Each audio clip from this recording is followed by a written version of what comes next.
Guy, Here. Gilligan, here, Alderman, Jones, Here. Koval, Here. Lieberher. Okay, just so everybody knows, there's some technical difficulties with some cameras in here. We do have a new OWL camera set up so that people can see the room for those attending via Zoom. But you know, we're doing our best to try to encourage everybody to have their cameras on. But I believe Mandy's got some technical difficulties with her camera, and I believe there's some technical difficulties with some others that are at home. They're trying to join in. If they join in at any point in time, obviously we'll move on from there. So at this time, I'd entertain a motion to approve the minutes from the board meeting of December 16th. A motion. Mike Koval first. Is there a second? Second. Any comments, concerns, questions? All those in favor? Aye. Aye. Any opposed? Motion carries. We'll proceed for the treasurer's report. Thank you. And I'd like to make a motion for the treasurer's report for December of 2021. Okay. We have a motion by Christine Fisher to approve the treasurer's report of December 2021. Is there a second? Randy Braden is the second. Any questions, comments, concerns on it? All those in favor, aye. Aye. Aye. Any opposed? Motion carries.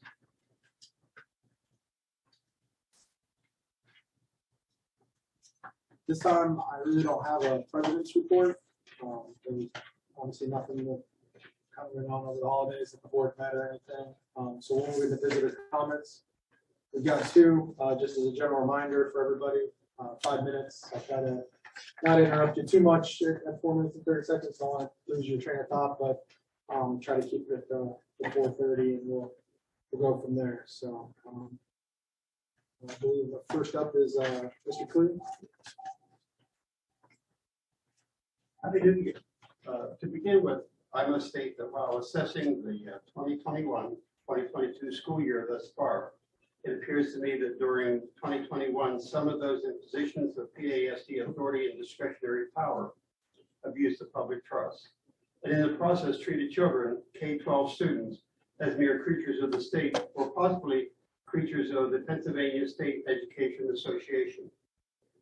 As I asked in November of 2021, I will ask again. Should the PASD conduct or have conducted on its behalf one or more forensic audits here in 2022? Before answering, please consider 5 questions pertinent to the operation of the PASD at this present moment in time. Does the PASD actually possess the legal authority and power to implement, advance, or administer a Marxist, neo-Marxist agenda within the district?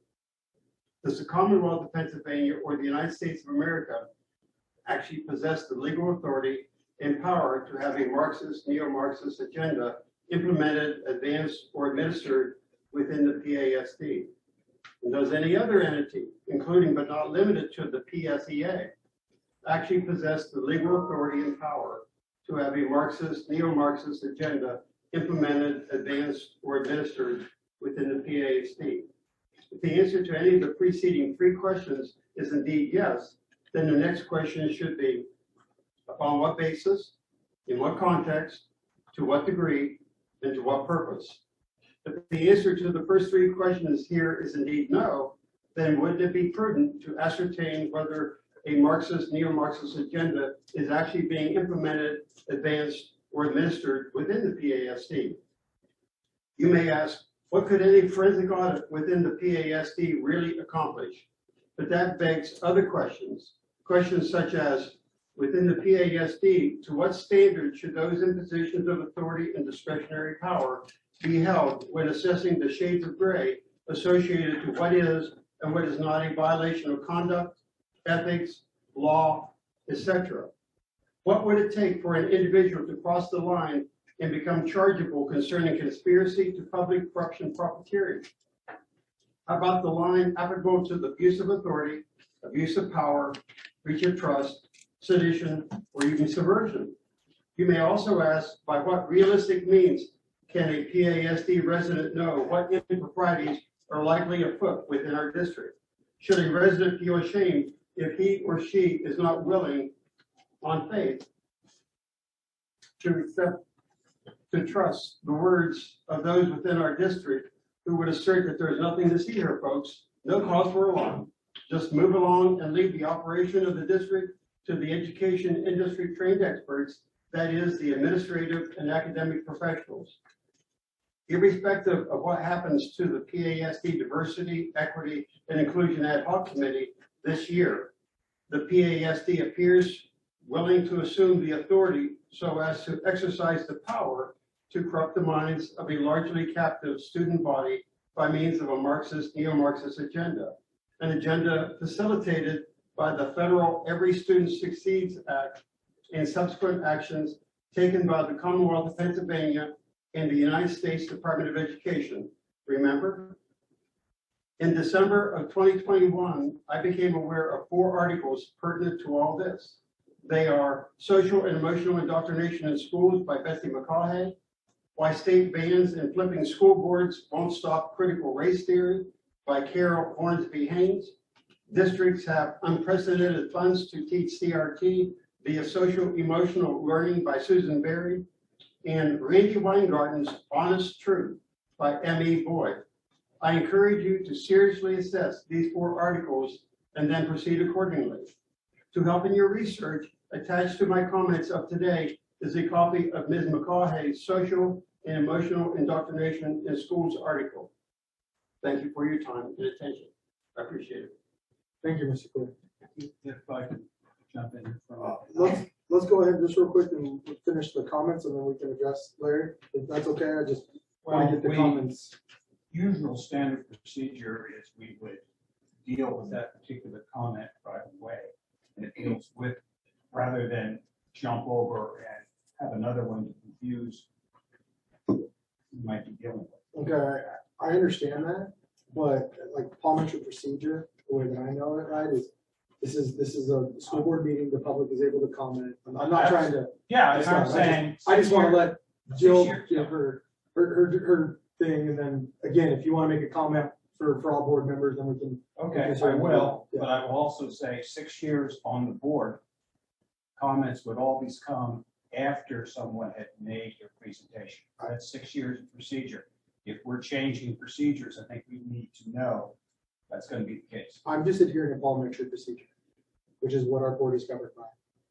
Parliamentary procedure is the way that. Well, that's part of the problem of, and we have to follow parliamentary procedure for all things. Okay, I'll get my chance when the other person's done. Mr. President, I do want to just interject and announce to our board secretary as well that Ms. Haldeman joined via phone at 6:08 p.m. Okay. And to that, she's having technical difficulties logging into Zoom, so Okay. thank her for joining us via phone. Understood. Okay. Ms. Martin? Sure. Or Mrs. Martin, I'm sorry. Oh, Sorry. I've been told first. Hello, School board I'm here. members. Sorry. She just okay, announced that sorry, she was I here. didn't- Okay, can you restart? Yeah. Okay. Thank you. No, you're good. You're good. School board members, thank you. I was going to just say a few brief words tonight as a thank you for all that you've done in the last month. Then I read some of the board communications that were posted in the meeting materials, and I decided it was a little bit necessary to expand my comments and let you know that many of us feel the same way. I'm here tonight to say 2 things. One, thank you for your efforts today to keep our healthy children in school. And 2, to urge you to continue to approach this issue in a way which balances all of the needs of our children and community. This includes their emotional, their mental, their educational, and the physical concerns. What does it benefit us if we save children from COVID, but to lose them to suicide or lifelong mental health issues? To my knowledge, no children in our district have died from COVID. There's also a large and growing number of homeless in our district. If you close our schools or quarantine healthy children, you'll cut off their education and possibly in some cases their nutrition and their supports. And for working families, you will be impacting their financial stability. Many families live paycheck to paycheck. I don't mean to downplay the physical concerns, they're real. But all of these issues must be considered. Please consider all of our children too, those with special needs, those who are homeless, those with mental health challenges, and not just those who can roll with the synchronous learning. We need to consider also our long-term well-being. It's bad enough that we're almost in year 3. Please continue to balance all of these needs and view this situation holistically. You have done so well so far, and I applaud you. Thank you for listening also to the more than 60,000 medical professionals and scientists around the world who have signed the Barrington Declaration to recommend focused protection. Yes, COVID is real, and yes, it has killed many people, but so is the flu, so have car accidents, and so is suicide. Life is full of everyday risk. We cannot live our lives in fear with continual lockdowns and isolation, which have been shown to do so much damage. What is the end game here? That's the question. We obviously need to learn to live with this virus, as we have done with the flu and many other things. More and more info is coming out all the time that lockdowns and isolation do not work. Thank you for allowing our children to breathe freely. Again, thank you for allowing them to remain in school when they are healthy and for keeping the school open even during a seasonal uptick in illness, as we experience every single year ever since I can remember.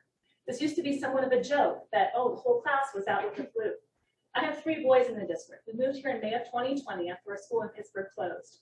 2 of my boys have special needs, and my youngest is most severe with autism diagnosis. He still will not visit our prior community because he was worried that there are too many people who are sick there. That is what we had to tell him as the reason why the school closed. He does not understand what has been happening these last 2 years. He was quarantined last year, and at the beginning of this year when he was not sick. Last year we tried synchronous learning, and it was very difficult for him. I had to be with him constantly, and when there were technology glitches, he had meltdowns, and any learning opportunity was completely gone. Clearly, asynchronous learning is just not sufficient, especially for our special needs population. Until you have a special needs child, you simply cannot understand how hard the schedule changes and uncertainty of these last 2 years has been. All last year, my youngest son would obsessively ask me if he could go to school the next year. It was heartbreaking. Thankfully, that is starting to diminish as he's been able to be in school without continued changes and upset to his routine. My oldest son also needed a note from his psychiatrist last year in order to remain in school every day. His mental health was at a crisis point from the situation and the isolation. We cannot ignore the mental health of our children for a virus which presents statistically no threat to our students. Thank you for caring for our children and not listening to the fear-mongering and the politicization. In conclusion, I'd like to read a part of a letter dated January 6, 2022 from Professor Ehud Kinron, head of the Department of Microbiology and Immunology at Tel Aviv University, and one of the leading Israeli immunologists. As we all know, Israel is on its 4th booster with sky-high infection rates. This letter could have easily been written here in America. The Ministry of Health, it's time to admit failure. 2 years late, you finally realize that a respiratory virus cannot be defeated. You refuse to admit that recovery is more protective than a vaccine. You refuse to admit that the vaccinated are contagious despite the observation. And here's where it's especially applicable to us here. You have destroyed the education of our children and their future. You made children feel guilty, scared, smoke, drink, get addicted, drop out, and quarrel, like we have seen here in the high school. School board members, thank you for your time, for all that you've done for our children. Do what you know is right, even when the few naysayer voices are loud. We appreciate you. We elected you by a large majority because we knew you would respect the rights of parents to make health and welfare decisions for our children. Stay strong. Please keep the current health and safety plan and keep our children safe. Thank you about that. Thank you. So, and just to clarify, Larry, obviously we have a large group. I intend to pause in between, but the way that I understand it, that way people can kind of gather. We only have 2 comments, so by all means, please. All I wanted to do Yeah. is simply, I talked to Dr. Spagnola. Would like to invite you to come to the district office. You can bring your wife, you can bring somebody, as long as they live in the district, to discuss your concerns about curriculum. All I'm asking you to do is call Dr. Spagnola's office and make an appointment as far as when you'd be able to come, and make sure I'm available and we can talk. Do that. I appreciate your offer. Well, I'll consider that, but I do appreciate the offer, sir. Okay, thank you. And I'm happy to meet with you as well to discuss any diversity and equity and inclusion issues that you may have in the district. Your name is please? Christine Fisher. Thank you. I appreciate that. So with that, I'll just add, as of right now, we don't have the ad hoc committee of the diversity right now. There's no chair, so there wasn't. Mrs. Fisher and I have been talking, at the very first board meeting, that she would potentially like to take that initiative a little bit, and so I think we're going to still talk about that, but I think that would be something that we're looking to potentially bring back in, with Ms. Fisher kind of going with that. We haven't really talked further than that, but again, it was beginning or end of the year, people doing their thing, stuff like that, but that is something to do, so I would recommend to you. With that, we'll kind of move into the curriculum. Obviously, just for everybody to know,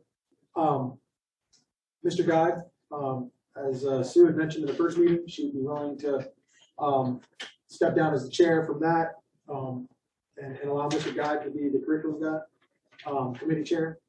Again, I'd reach out to Mr. Guy as far as that, but also reach out to Mrs. Fisher, right? These two will probably have the most educational experience along with our administration.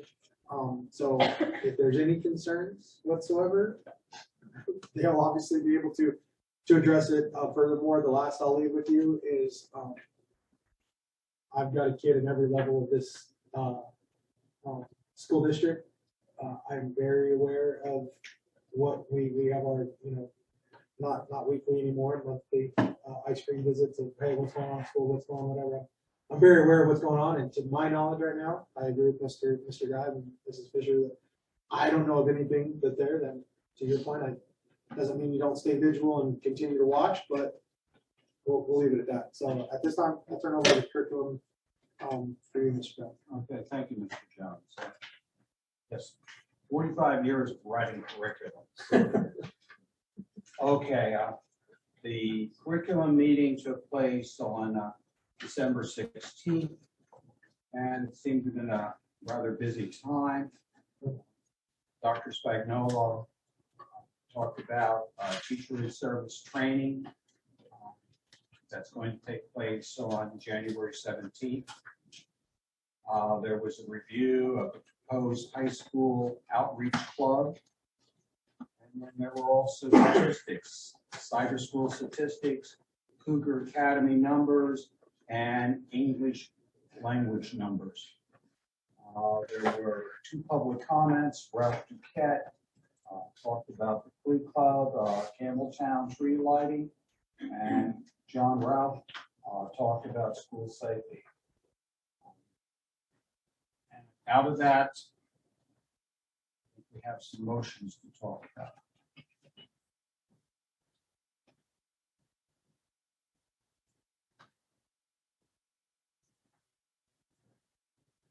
Motion to approve the Palmyra Area High School Outreach Club. This time, there's a motion on the table to approve the Palmyra High School Outreach Club first by Mr. Guy. Was there a second? Second. Second by Mrs. Fisher. Anybody questions, comments, concerns? Can I just give a brief rundown? It's a club, the students had asked to have it. It's for over the world women, what women and girls face. Thank you. And it's an outreach for them to volunteer, raise money and awareness on issues that are unique to girls and women locally and globally. Okay, and this is what we talked about before the Christmas break? Yeah. Yes, yes. Student led, students run their meetings. I didn't realize it was the same one, that's why. Yes. Okay. Good question. Anybody else, any comments, questions, concerns? Hearing none. All those in favor? Aye. Aye. Any opposed? Motion carries.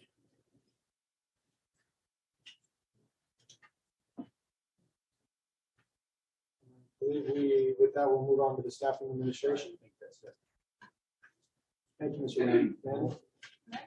Thank you, Mr. Jones. We have the minutes for the Staffing and Administration Committee from December 16th. We last met. We reviewed certain things in the budget.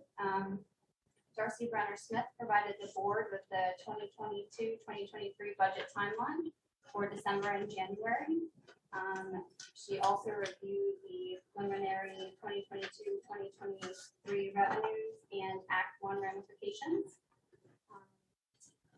And Darcy Brenner Smith and Dr. Bernie Kepler reviewed 2022 and 2023 personal budget and requests for new positions. There was no public comment. The meeting adjourned at 7:50, and the next meeting for Staffing and Administration Committee is scheduled for next week, Thursday, January 13th, after the Finance Committee in the District Board of Office. Then we have the consent agenda for the Staffing and Administration Committee.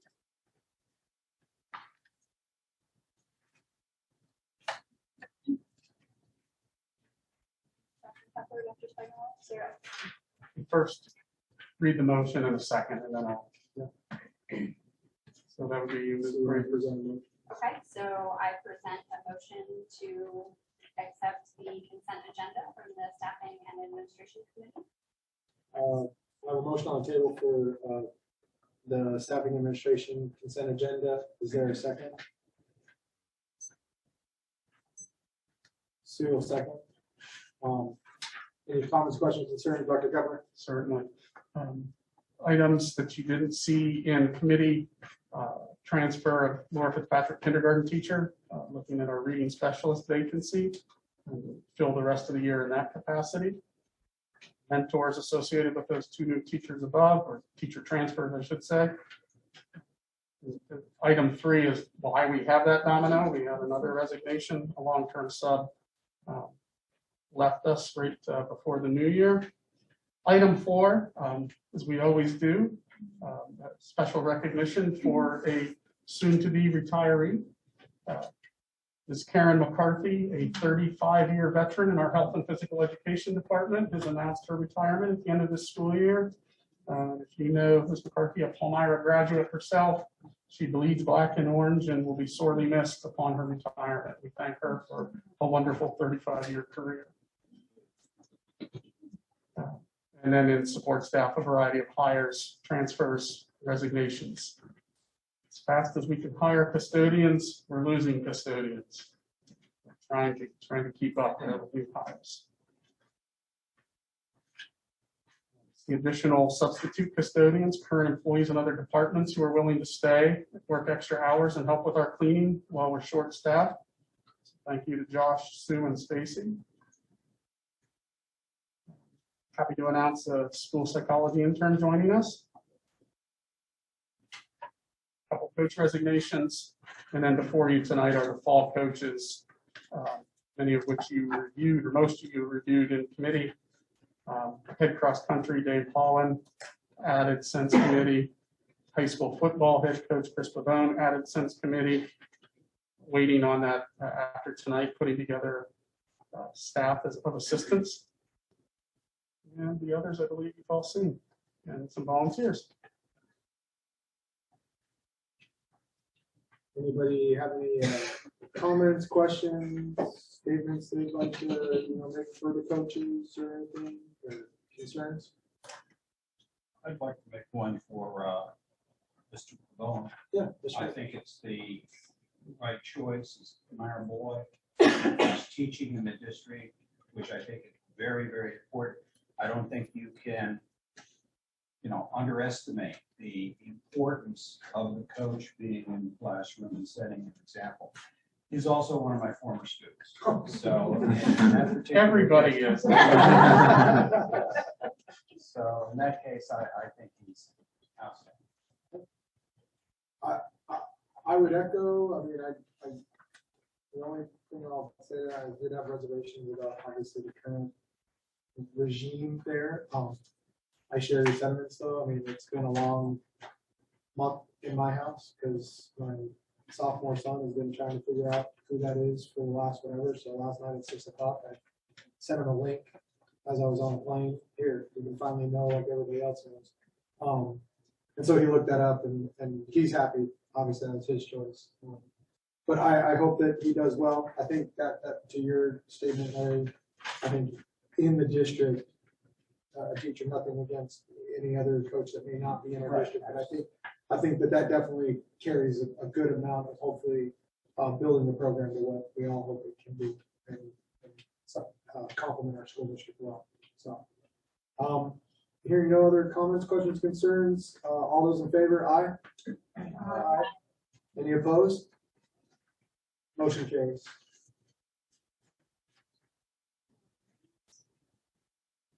Next, we would have the health and safety plan.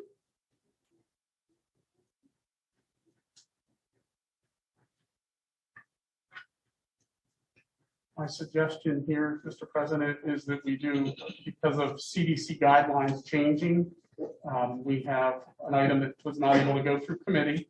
My suggestion is you not make a motion at this time, but allow a presentation to take place, and then you as a board decide on the type of motion you may want to make.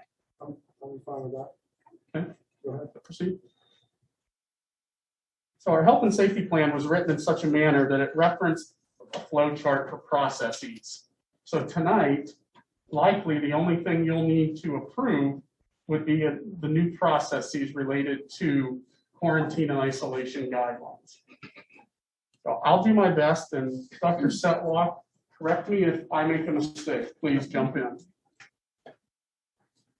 So the CDC has said, and I'm going to start on here, we color coded this to help us. A student who's positive for COVID or staff is now to isolate for 5 days after symptom onset, or if asymptomatic, from their test date. If they're asymptomatic or if symptoms improve, what the CDC says is they can return to school or work, and the CDC language uses the word should wear a mask for days 6 to 10 upon their return. We put in here this just as a decision point for you, the board, of how we define that word should. Is it require or recommend, or do you simply want to use the word should and give us direction on what that word should mean for us here at PASD? Okay, so that's a decision point as we work through tonight. If their symptoms are not improving, they just continue that quarantine or isolation until they're symptom-free for 24 hours. Okay? Dr. Cutler, can you define symptom-free? Is that fever-free? Because I know sometimes there's coughs, there's lingering other side effects. So just for clarification. Sure, yeah, because I think you're correct. You might have a lingering cough that goes on for a while. I don't think that's what they're referencing. My understanding is they're referencing fever-free for 24 hours. Is that correct? Without medication. Yes, without medication. So yes, fever-based. Good question. Okay. So that's what the CDC is saying for positives. Should just one clarification. Is it from test date or positive? Because I know there's some people that they test and they're waiting 2-3 days to get the results, and currently right now we're on your day 1 or day 0 starts from positive test. No, it is from test date? symptom onset. Oh, okay, I If just you're wanted to make not, sure. if you have no symptoms, then it's the date of the test. The date of the test, Yes, okay, cool, thank you. Yeah, because and there could be some cases where symptom onset, and by the time you get a test result, it's the 5th day is passed because of the lack of test rate. I agree, that's why I just want to make sure that I was understanding. Yep. We good on the positive piece. And again, we'll come back because there's a decision point to be made there. The next section is for close contacts of a positive case. I'll start with the green section. So student A in this example was a close contact to a positive case, and that student now has symptoms. They define that as a probable. In this case, because they're symptomatic, CDC language says they should isolate for 5 days after symptom onset. I'll interrupt there and say that's our current practice, but 10 days. Okay, so that's current because they have symptoms, they've stayed home. Then if symptoms improve, they come back, return to school or work, should wear a mask during days 6 through 10. Again, decision point for you, the board. Okay. And then CDC says they should be tested on day 5 after exposure. And again, that's a clear should. If symptoms aren't improving, just like we do now, they should remain at home until they're symptom-free for 24 hours. Okay? So same decision point on the defining should. A close contact who's asymptomatic. What I have here, I just wanted to make sure everybody saw the CDC language. CDC is saying if you're asymptomatic, if you're fully vaccinated, including a booster, you can attend school or work. You do not need to, or you do need to wear a mask for 10 days. So there's a decision point. If you're not fully vaccinated, what the CDC says is you should quarantine at home and then return to school after days 6 through 10. For clarification purposes, the current plan you approved on December 16th, if you're asymptomatic, the language you have in our current plan reads as follows. Exclusion is recommended but not required. Mask is recommended but not required. Monitor symptoms. Okay? So what we put here is what the CDC is stating. Your current plan would simply say, asymptomatic, you're recommended to quarantine or isolate, but you don't have to. You may come to school. And that's vaccinated or unvaccinated. That is our current plan, correct. And is that what the yellow is also saying? This yellow is what the CDC is saying. Oh. As a board, if you tell us tonight, nope, we want to maintain what we're currently doing, we will update that and maintain the practice of what we're currently doing. Asymptomatic, attend school, monitor symptoms. Okay? Yeah, this is a rough draft of options. This isn't going to be the final because this is cut and pasting. The last section, the CDC does not speak to this. In our current plan, in our board approved plan from December 16th, there was differentiation where if the close contact, if the positive case was within the home, data was clearly showing much greater transmission rates if there's a positive in the home to a student or staff member than if the positive was here. Was our experience for a year and a half, nearly a year and a half. Okay. So knowing that, you approved a plan based on our recommendation that said, yeah, if the positive's at home, you should probably quarantine. And that's how we've functioned to date. Okay. The CDC does not separate this out. They don't differentiate as to where the close contact occurred. School, home, community, no differential. So a decision point tonight for the board is you can delete this whole section if you tell us we no longer want to differentiate that. Okay. I truly believe this made more sense under our former health and safety plan, as we had, we did find previously data that close contacts where the positive was in the home, transmission was much higher than in school.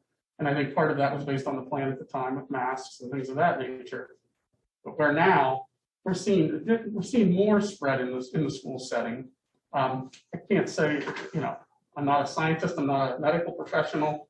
I can't say, I think that part of it's due to just sheer volume of COVID anywhere in communities. Not necessarily a school-based situation, health and safety plan situation.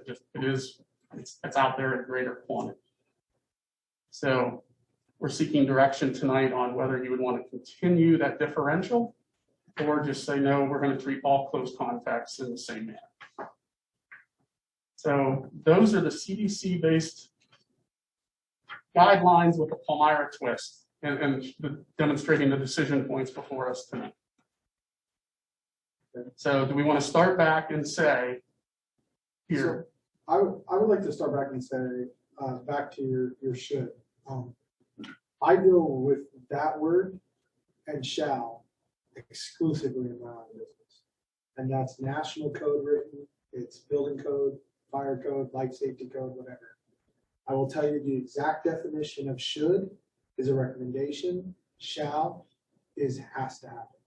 So from my understanding of the should, I have no problem wiping out and putting strongly encouraged or strongly recommended, but that's what should means to me in a national code basis, in a national wording basis.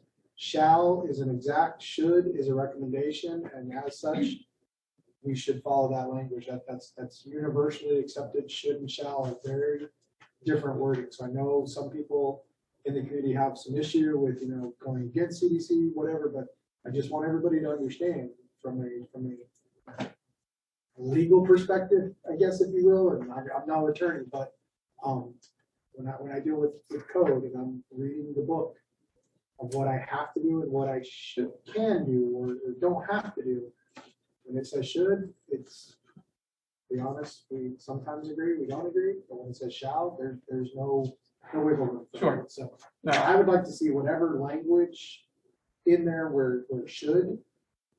If we want to put strongly encouraged, strongly recommended, I have no problem with that, but and I have no problem using the word strongly.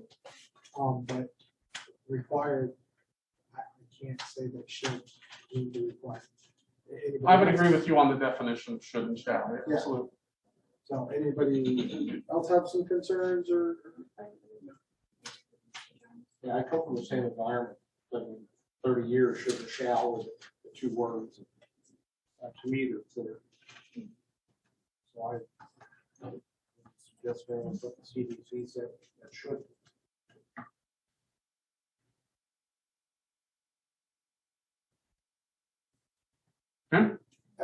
As far as the last one, that we talked about in the old plan,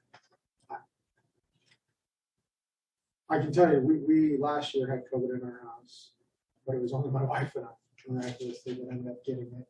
We were able to, social distance enough, again, the kids loved that week because it was pizza and takeout, delivered to the front door, and mom and dad never came out of the room. But I know that that's not everybody, so I'm fine striking it out. I'm fine leaving it in. I've got no issues either way. Anybody else have any?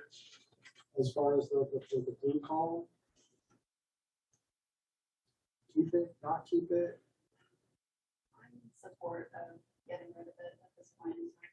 I think that, like you said, there's many different situations in families and allowing them to handle that the way they see fit. And obviously then if someone does get sick, then that will change things. But like you said, there's many different ways that families can handle situations.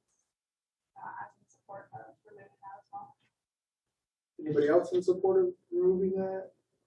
I'm in support of should or recommend.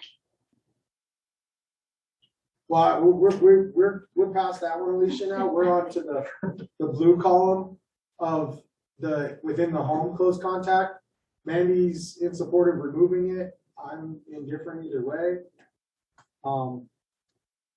I don't have a problem with it. I concede to remove it, but definitely, I think this is the time where we're addressing this right now, obviously in anticipation of making a motion to approve this. Yeah, so I'm in support of removing that as well. Larry, your opinion? Having had a virus for 5 weeks, I totally understand what they're trying. I hesitate to remove it. Okay. I really do. Sue? I say leave it. Leave it in? Or you could just scroll down, just blocking out one of the top ones. Your Zoom is. There you go. Based on the cases and the data and the situation that we're faced with today, this week and now, I think it would be in our best interest to keep it.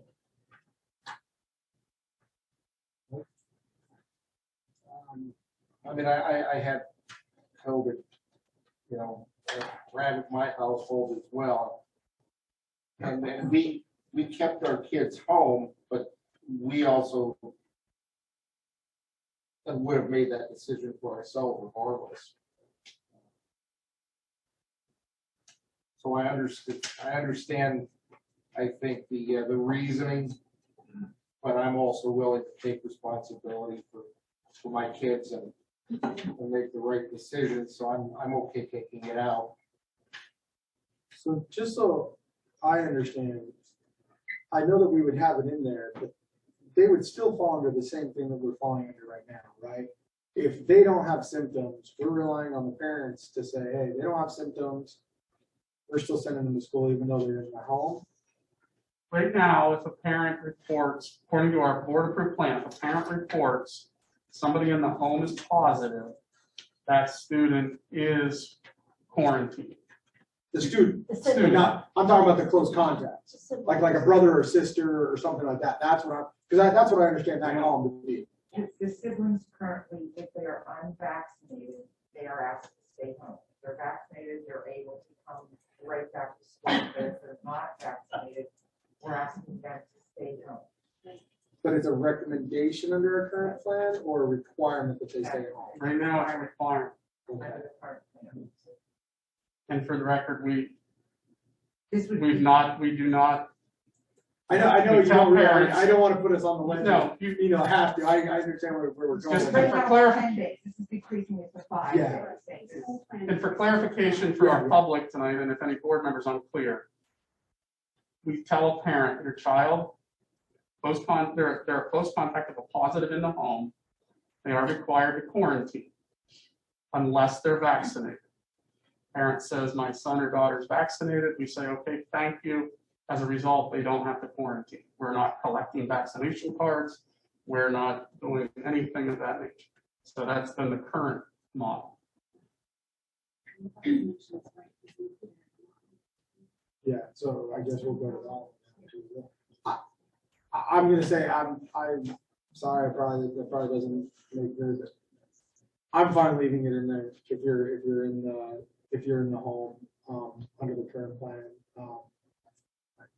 I just, it does get hard to do that, and again, that's, so I would say to leave it. I would say though, if we are doing this to stop the spread within the school district, if you're a vaccinated individual, you can still spread Yeah, absolutely. COVID. So under this current, like, I see a little bit of a lack of consistency there with No, breakthrough cases and, well, I mean, whatever they're calling them, I know they have a technical term, but I've had personally quite a few experiences with vaccinated individuals who have COVID and their symptoms may be milder and they may not realize, but they're still having symptoms and still spreading it. So do you want them to stay home then? Well, With I mean, your concern, like, if we're going to remain consistent for all students, I feel like, whether you're vaccinated or not at this point in time doesn't really seem to have that much of an impact on transmission, from my understanding. so you're changing your mind and wanting this to stay in and changing it to everybody stays home? I guess I'm confused with no, your I think point. she's wanting that part removed completely. I'm saying that if the board chooses to leave it in, I'm in favor of removing it, but if the board chooses to leave it in for the sake of discussion, I feel that it is inconsistent to allow a vaccinated child to attend school, but require an unvaccinated one to stay home when transmission still happens, whether they're vaccinated or unvaccinated. Thank you for And I really clarifying. don't think the district should be taking the responsibility for asking those vaccinated or unvaccinated questions either. So at the end of the day, regardless, it's incumbent upon the parents to make the decision. So, I mean, that would tip the scale in favor of me just yanking it out, because I don't really see the usefulness of it completely. I understand where you're going with it now because the vaccination thing, and so now I guess, I wasn't correlating the vaccinated. And for clarification, this is worded based on CDC recommendation, not just, I just want to make that clear, that we're not suggesting what should be there. Just so we're clear. CDC language on the vaccination, unvaccinated. And I know, right, we'll be the guys that, whatever, right, but the CDC doesn't recognize whether it's in the home or not, correct? They do not, you're correct. So then I guess I'd be fine with stripping. Okay. So for clarification, if you approve this, and Darcy, correct me if you feel differently, we have 7 board members in attendance. 4 votes in the affirmative gets that plan approved. Before we go there though, I'm not a fan. The only reason I'm not a fan of the blue on the far right is because we're treading into a world of vaccinated, not vaccinated. And again, it's not our legal status to And determine. that's my concern without having a medical professional here to give us guidance. You know, why are we considering that at this point in time? Yeah, so that's why to strip the blue side. Yeah. I'm not a fan of the fully vaccinated in the yellow. I think we operate under a current. If you're asymptomatic, you've got no symptoms, even if you're a close contact, attend school, monitor symptoms. As soon as you have symptoms, we're asking you to go to 5 days. I would like this because it says vaccination on the blue, and because CDC doesn't recognize whether in the home, close contact, or outside the home, close contact, they see them as the same. I see us adding an extra layer, to Mandy's point, on the blue. And I want to strip anything vaccination out of this thing whatsoever, just because legally, I don't know that we have the right to question, or I know everybody can give their own HIPAA information if they want, but I want to stay as far away from that as possible.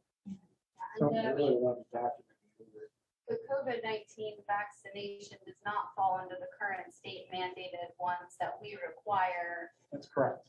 proof of. The school code does not require that vaccine to attend school. Correct. So what I'm hearing is I believe there was a majority of, I say, I'm changing my mind, I think I'm gonna go. clearly, majority of the board who has indicated using the word should here, using the word should here in this symptomatic close contact, striking out all the blue section. The yellow section would say close contact is asymptomatic, and I will use your existing language in our current plan that you approved in December that reads as follows. And I'm reading this into the record because that way I don't have to, I'm not going to sit here and manipulate this document in the middle of the meeting. Your wording following asymptomatic would read, exclusion is recommended but not required. Mask is recommended but not required.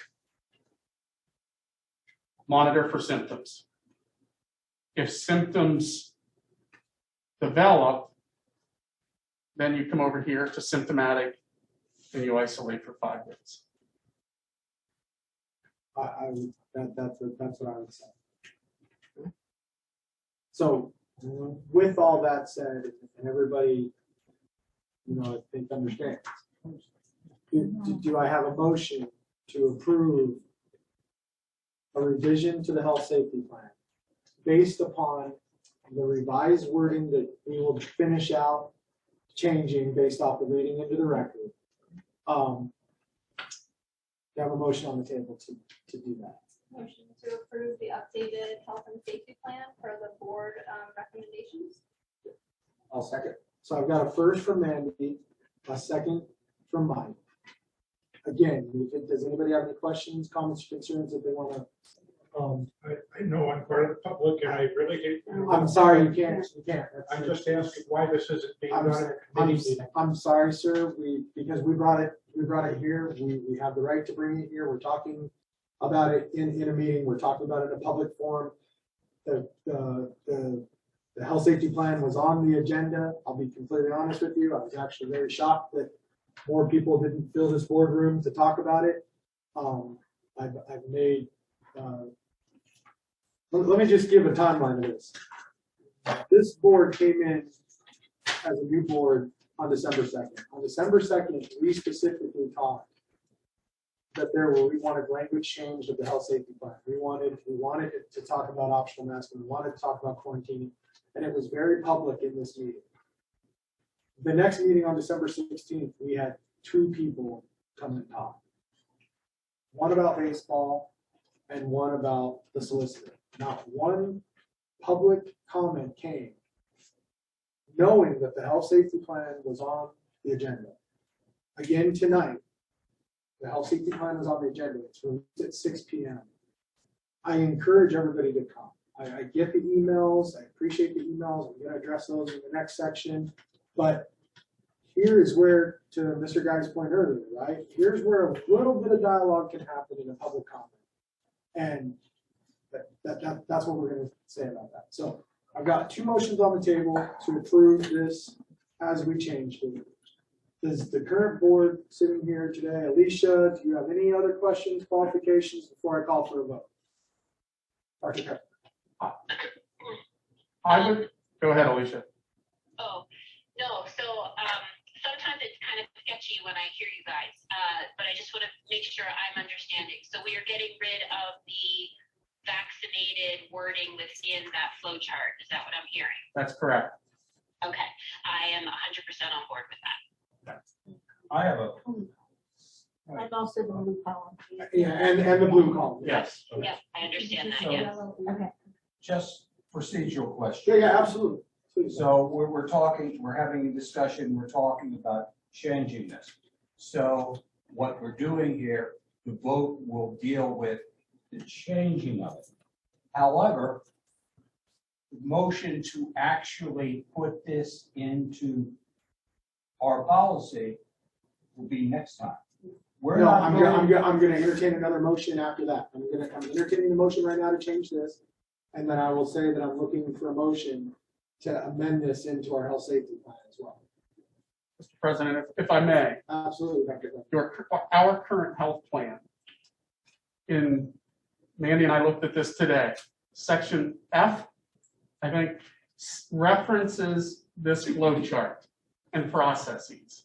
Okay. My recommendation to this board is this motion alone updates your health and safety plan and would not need an additional motion. Okay.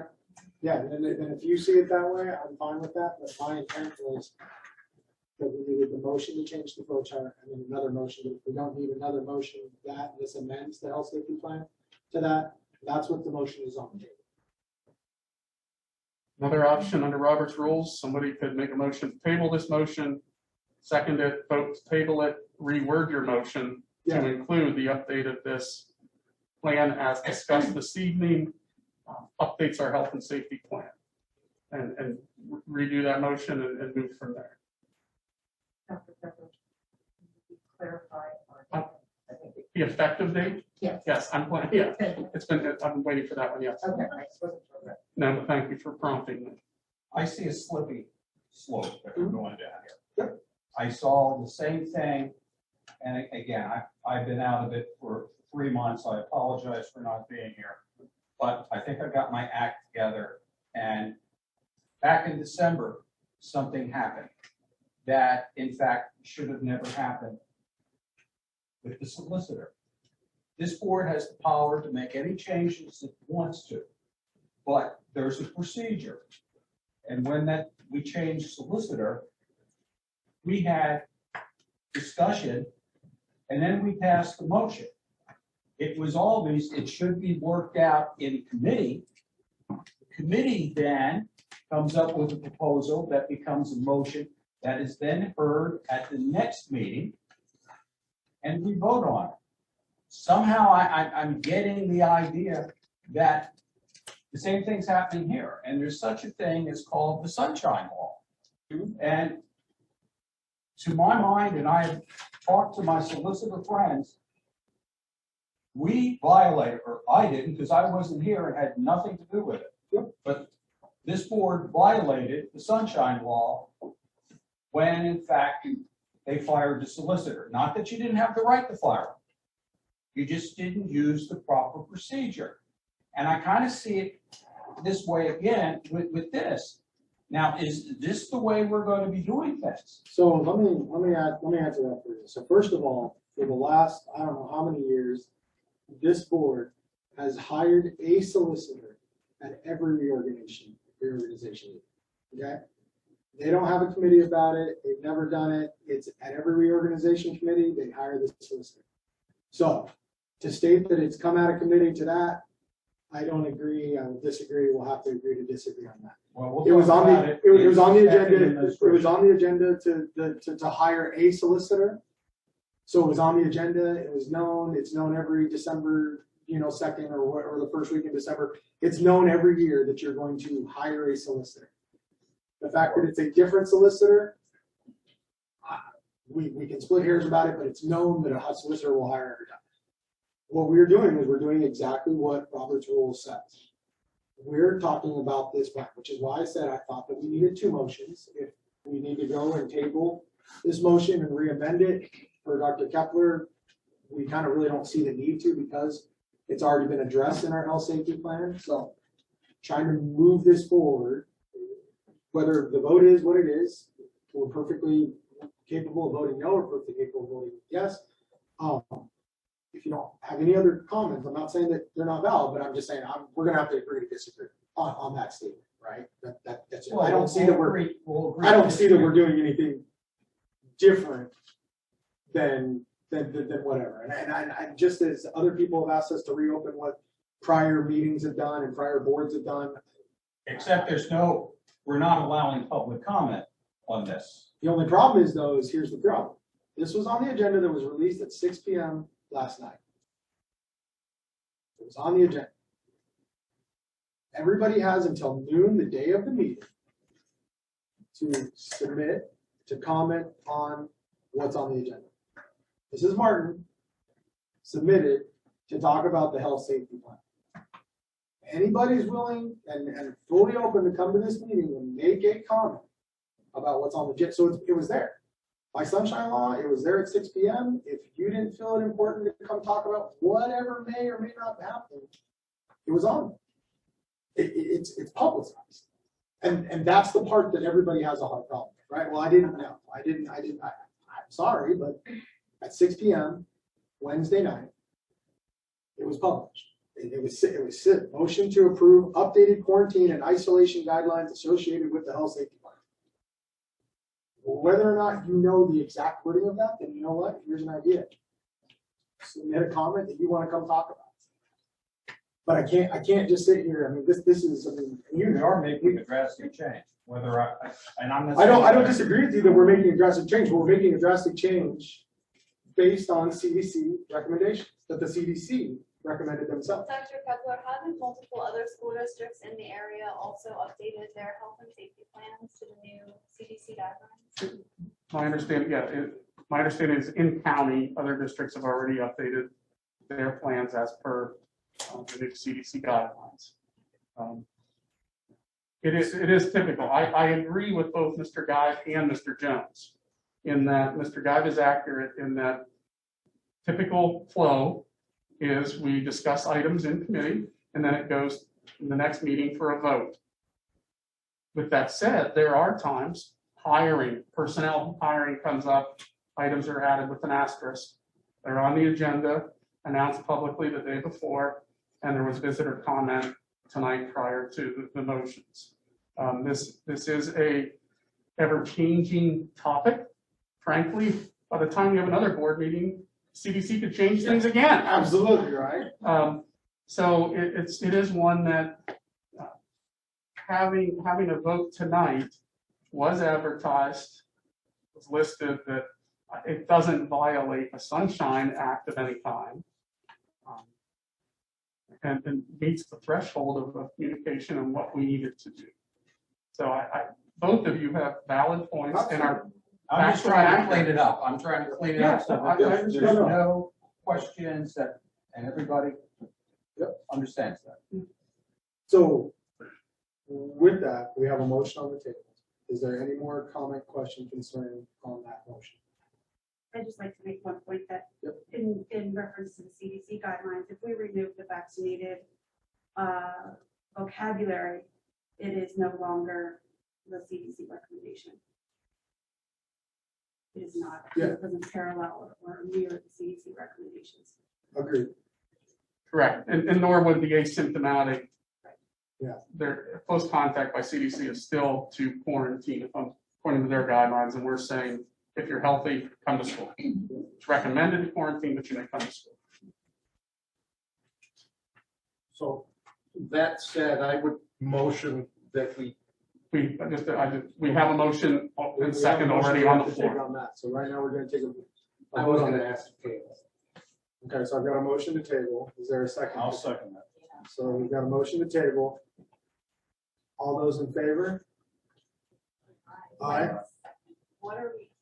We're taking the motion right now. Okay, and when are we going to? We're gonna take it back up again. Let's see. Sorry. We're gonna clean it up. So we're gonna clean it up, yeah. So, Okay. so we'll redo that vote again. We have a motion to table this right now. All those in favor to table the motion? Aye? Aye. Any opposed? Okay, so the motion carries. So now I would entertain a motion to clean up the language of how we want to approve or disapprove this thing. So, For vote next. well, no, we could vote again tonight. That motion's tabled for right now. We would need to make a motion to approve this, that it gets updated into, So that said, I would motion that we update the district health and safety plan to include the flow chart to the language that we discussed and was read in to the public. Yes. okay, so I have a motion on the table to approve an update based off of reading into public meeting minutes, the motion or the updated flow chart as we've discussed. Is there a second? I second the motion. Okay, Mandy seconded. So what does that mean? Basically, it was just cleaned up language, like you were saying, that we added the language to include it into the health safety plan. Okay, and my desire was to clean it up. Yep. But my desire was then to do it in the next meeting and vote on it then, when in fact the public now has the chance to take a look at the new information, because they had no idea that this was gonna come out before. The only thing I'll tell you on that is they did, because it's sitting right there, black and white. Well, Motion to not the approve. way it is, not in the form it is now. They didn't know that was gonna happen. How didn't they know that? They didn't know what we were going to change. It specifically says motion to approve updated quarantine and isolation guidelines. But they didn't know we were going to remove that section and change the wording. They didn't know the wording that we were going to change. What wording So did all due we respect, that's change? the point of a board meeting, for us to come and to discuss the changes to be made. But the public and doesn't come to know. agreement. That's the job at the work session. The work session, then you bring the finished product to the board. That's where you and I disagree. In a lot of instances, yes, but sometimes that's not. Why is this different? Why? Because you wanted to change, just like you wanted the solicitor. Everybody's gonna suspend right now. Everybody's gonna suspend right now. That includes the gallery, that includes everything. Okay? I'm okay with lively discussion. I'm okay with lively debate between the board. But let's temper it down just a little bit, okay? Right now, we are speaking comment, we're deliberating, or whatever, okay? If you've got any more to add to it, please do so, okay? But we have the motions on the table. They've been first and they've been seconded. Larry, you and I can talk offline, because there's many things I think that this board did prior that I don't agree with, but you know what? You guys did them. In your mind, you guys did them the right way. We can agree to disagree. Well, there's a lot of Like you and I things talked you and I about, agree on. Yeah, That but is real. absolutely, yeah, I mean, Don't we don't do saddle have. me with all those. No, I'm not trying to, I'm just telling you, Okay. what I'm getting at is right now, we don't need to make this any more than what it is. I will tell you the reason this came up is that Dr. Kepler talked to me, as we all been talking about, we've got staff shortages, we've got whatever, okay? Everybody, all the naysayers, okay, have been screaming up and down about CDC guidelines. This language, 5-day isolation, we already approved a motion that went against CDC.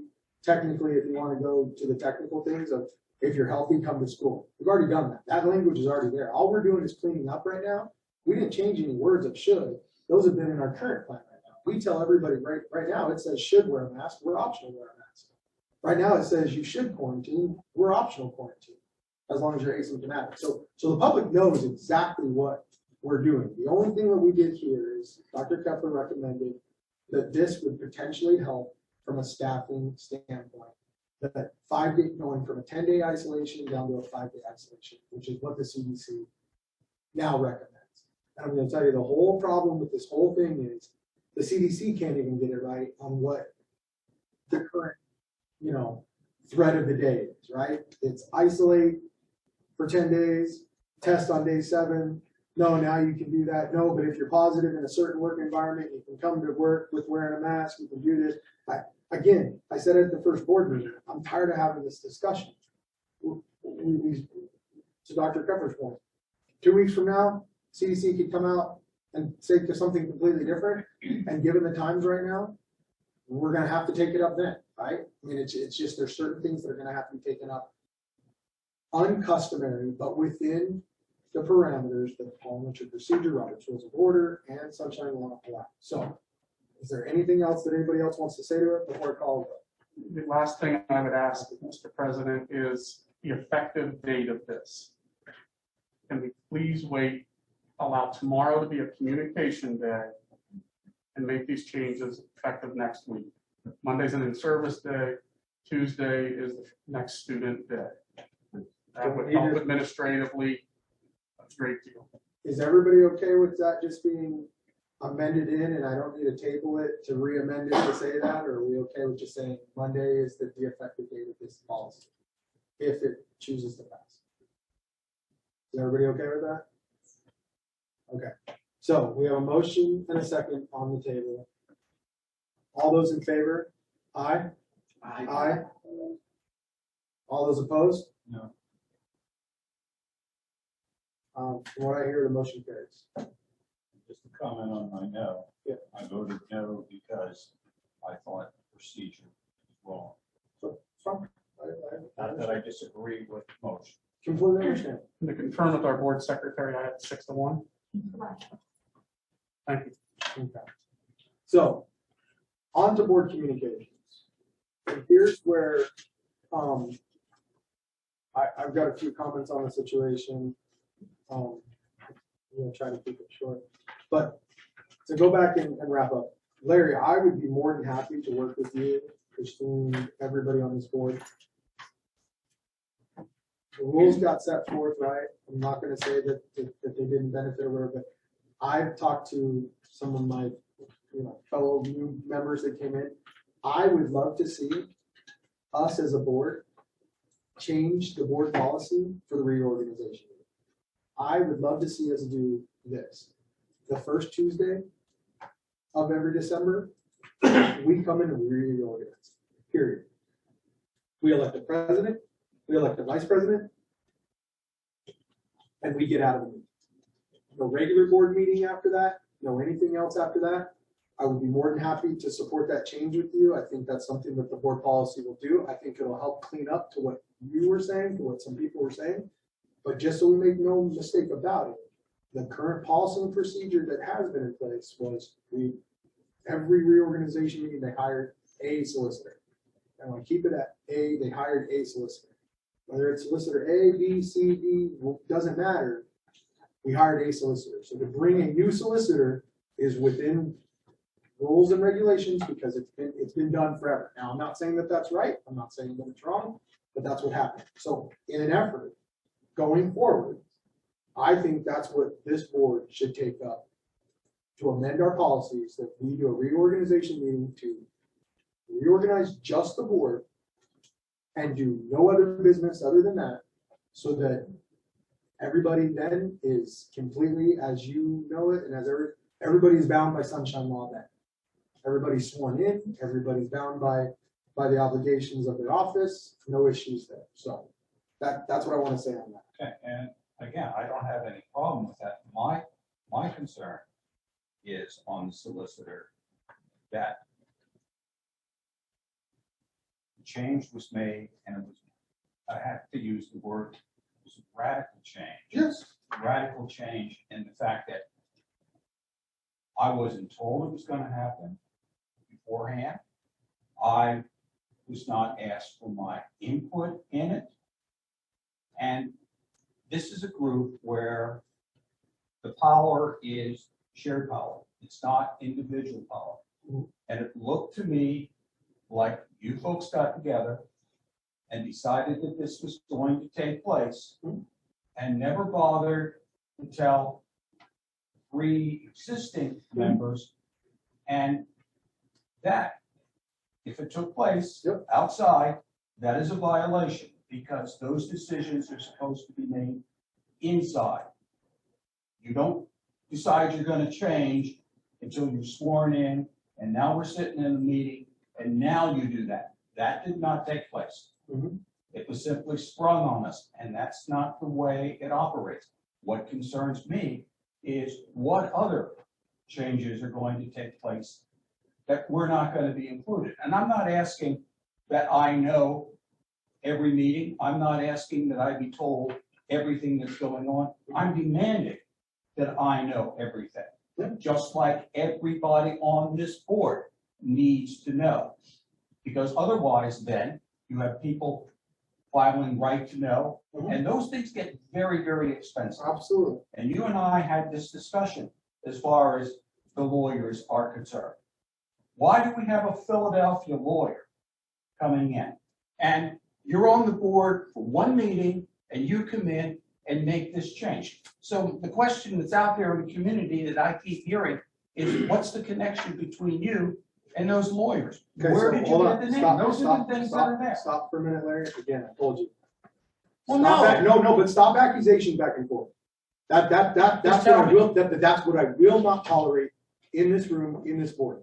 We are not to fly I'm accusations back asking and forth. questions. Yeah, but you're doing it in a very accusatory way. So here's what I'm telling you. I gave you the fix.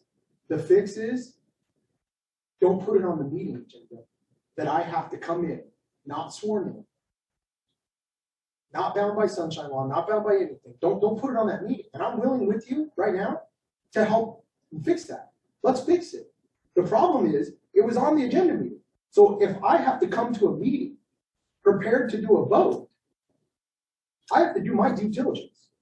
And my due diligence is what my due diligence is. What is What my due diligence is, I think we have some more problems facing this school district than just educational issues. And that's what I will leave it at. And you know those, and we both know those, and we'll have to go with there. But what I'm telling you is the problem was, I didn't put the solicitor hiring on the agenda. That's what this board, prior to me being sworn in, had on the agenda. The way to fix it is, don't put it on the agenda for the potential of 5, 6, 7, 8, 9 new board members to have to come to a meeting, to be sworn in, and then immediately vote to approve something. Bad policy. Whether you like it or not, that's bad policy. Yeah, but I don't think we have to go back 35 years to see a situation where there was 6 new members with no experience whatsoever. You're right. So the anomaly Maybe happened, and one I'm telling of- you how we fix it. Right. I'm telling you how we fix it. How we fix it is one of the most important decisions. And you and I talked about money. absolutely. You know, you and I talked about $1,000 a meeting. Yep. Yeah. Now they're on Zoom, but again, it comes down to, you know, I remember where we had Donna Brightbill. I remember where we had Joe Farrell. We were 3 blocks away. We weren't paying them maybe $86 a meeting. We're not going to get into that, Larry. Here's the thing. I gave you the fix for it. You're right. You have to go back 35 years. We're going to have to go back a lifetime to understand how an election happened the way it happened, mail-in voting the way it did. We're going to have to go back a lifetime. The reality is the rules were followed, and we need to change the rules so that it doesn't happen ever again. I'm with if you want to do it the correct way is reorganize the board and reorganize the board, period. Don't hire attorneys, don't anything other. Reorganize the board, vote for president, vote for vice president, appoint committees, and then at that point, you're right. Then we go to executive committee, and if you want to have an executive committee that night, and we stick within the bounds of what executive committee is, that's fine. So I'd love to talk to between you and me. We're going to sit down sometime, and you're just going to tell me why you wanted them to be lawyer, because that's what I want to know. I would love to have a discussion with you, Mr. Yeah. Guy. I'm So- gonna jump in real Yeah, quick if I absolutely. may. And I'm just gonna make a couple of really quick points. And I looked at the board minutes and agendas from 2017, 18, 19, and 20. On December the 7th of 2017, item 16 on the agenda was hiring a solicitor. On December the 6th, 2018, item 12, hiring a solicitor. 12/5/2019, item 16, hiring a solicitor. And December the 3rd, 2020, item 14, hiring a solicitor. What happened to our reorganization meeting is not abnormal. It's not. Now, we had an anomaly in the election, and then we had a majority of the board that was brand spanking new, and that put us in a really bad position. So I'm in total agreement with Mr. Jones. If we want to avoid having that problem or the appearance of a problem again, then we need to change the rules and stop putting motions such as solicitors on a reorganization meeting agenda. It's that easy. And I agree with you. That's not what my issue is. My issue is before is that the lawyers were on call. They didn't show up on a meeting by meeting basis. They weren't there we weren't being charged from the time they left their office to the time they got home. They weren't here for 5 or 6 hours for all those meetings. I looked at the monetary cost, and that, Mr. Jones, this was one of the things I asked you, do you have any idea how much money this is costing the district, and were they used or not? I'm interested what the solicitor cost. I'm open to changing that then. Well, you understand what the I problem is. understand what the That's problem why I is, was but concerned. understand, right? We all went through this new board training meeting, and one of the first things they told us in the new board training meeting is it's actually it's more the norm than not that the solicitor attends every meeting. Our solicitor didn't attend every meeting. I've gone to 100 board meetings in other districts, and I to be honest with you, I have not seen a district where the solicitor is not present until I started attending here. And on top of that, I'd like to add that we have 4 different attorneys in the employee of the district. One got changed. The other 3 remain in place, to include special education. So again, I think we're trying to make this appear to be something that it's not. Well, for a person who is taught to try to get some money spent to help the district, and the argument was always the fact that, well, we don't have the money to do some of these things.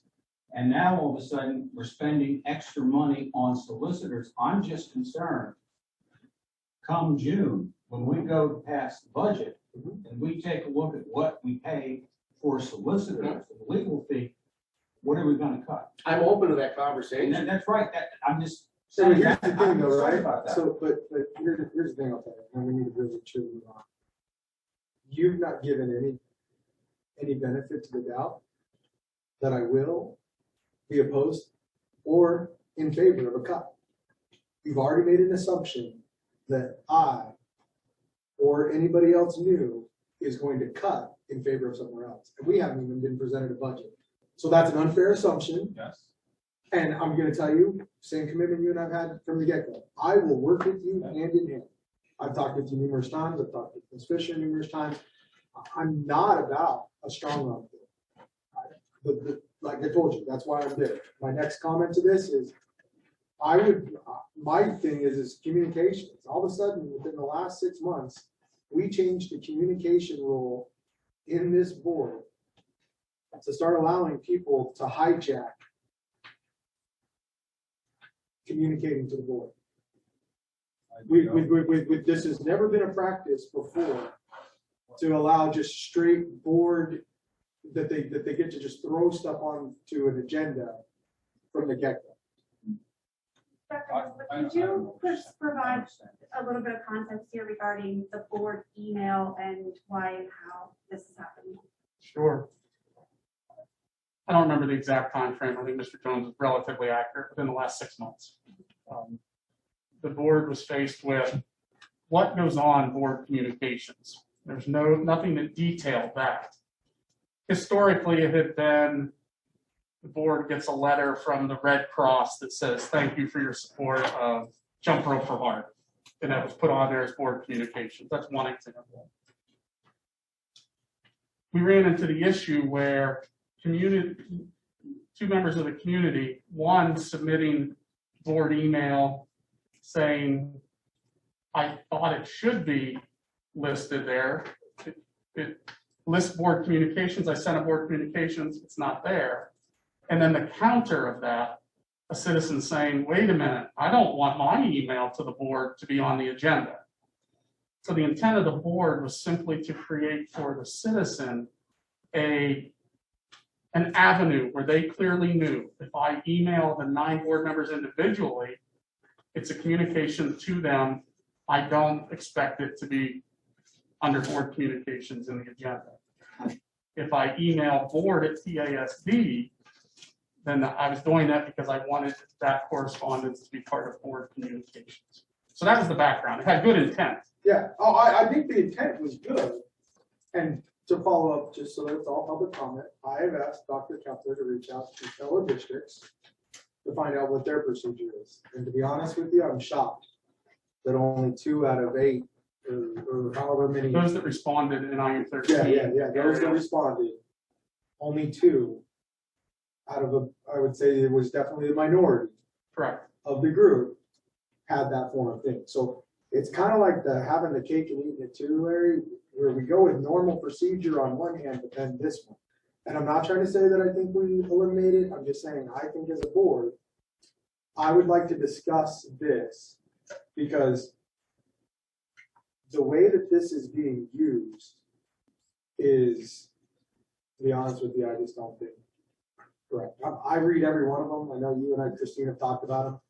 I'm going to tell you that where you lose me is if anybody can write an email, anybody can spend time with trying to draft it perfectly and whatever, but there are definitely numerous emails within here that they're not looking to have an honest dialogue. They're looking to just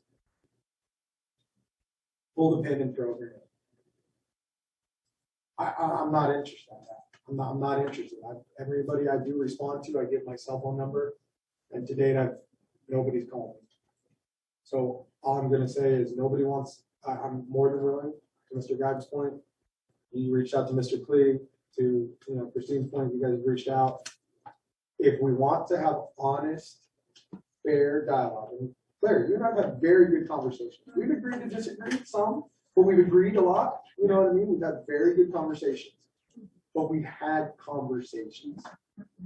There's certain things you and I just probably won't see eye to eye, but there's a lot that we will see eye to eye. I would hope so. Yeah, and I hope so too. That's what I'm saying with this board communication. I'm pleading to the community the same way I've in this room. Let's temper down the rhetoric. If you're real sincere in the intent, I want to reply to you, I want to whatever, but if you're going to take an email and only screenshot portions of an email and throw it on Facebook and this and that, and again, it's your prerogative to do whatever you want. But all I'm going to tell you is all that does is put a wall up for me. And I'm not going to speak for anybody else in the room. I can only assume it'll put a wall up for them. So to your point, Larry, we want to try to build this team together. We want to work going forward. It's a two-way street. I own 50%. Everybody else owns 50% too, to work together. And that's all I'm asking for the community is. I'm not saying we do away with the communications. I'm just, let's use them for what their real intent was. And that, so. And ideally, we're looking at revisiting, ideally what would be best is if those that would like to share, to come to a board meeting to sign up for public comment.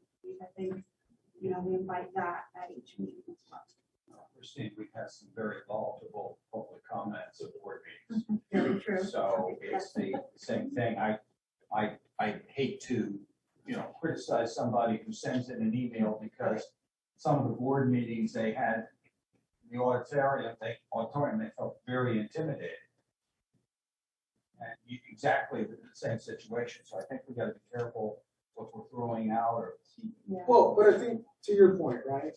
The best way to do it though is come and attend and talk. We've been more than willing to give everybody some dialogue, some answers, some whatever. But as I'll go back to it, this board was sworn in on December 2nd and addressed the health safety plan on December 2nd. December 16th, we told everybody December 2nd what we were going to do on December 16th. Nobody came to talk about what we were gonna do on December 16th. Not one person came to give public comment on the health safety plan. We told everybody again. I even replied to some of these emails that said, I am always open to revisit, to talk. Whether it's on the agenda or not, come to public comment, speak the piece, we can talk it up. We can, again, Robert's rules allows us to take up anything. You're right, there's a proper procedure, maybe come through committee, this or that, but come to public comment, come do that. Tonight, here we sit, we have one person that came to give us a public comment on health safety plan. So, we've seen all those emails as well. All I'm saying is some of the tone with which some of them are written, they're not interested in having a discussion.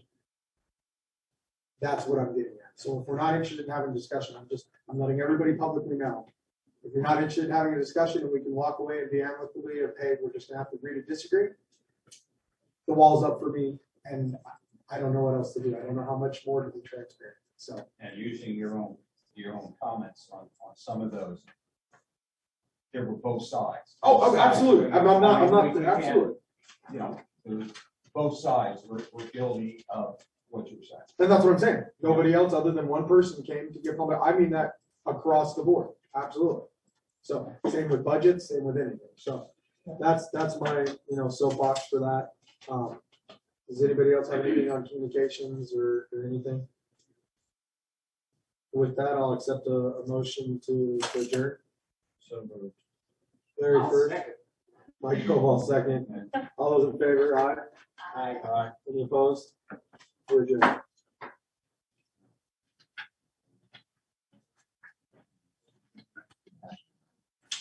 Oh, I'm sorry. I think that's the procedure. I didn't know if it was you handed it to me. I'm sorry. Sorry.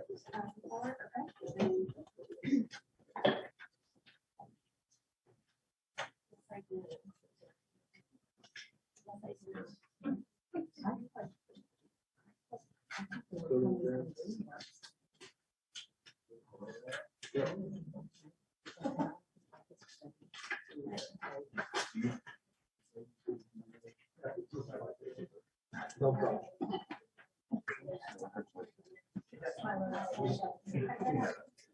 Recording stopped.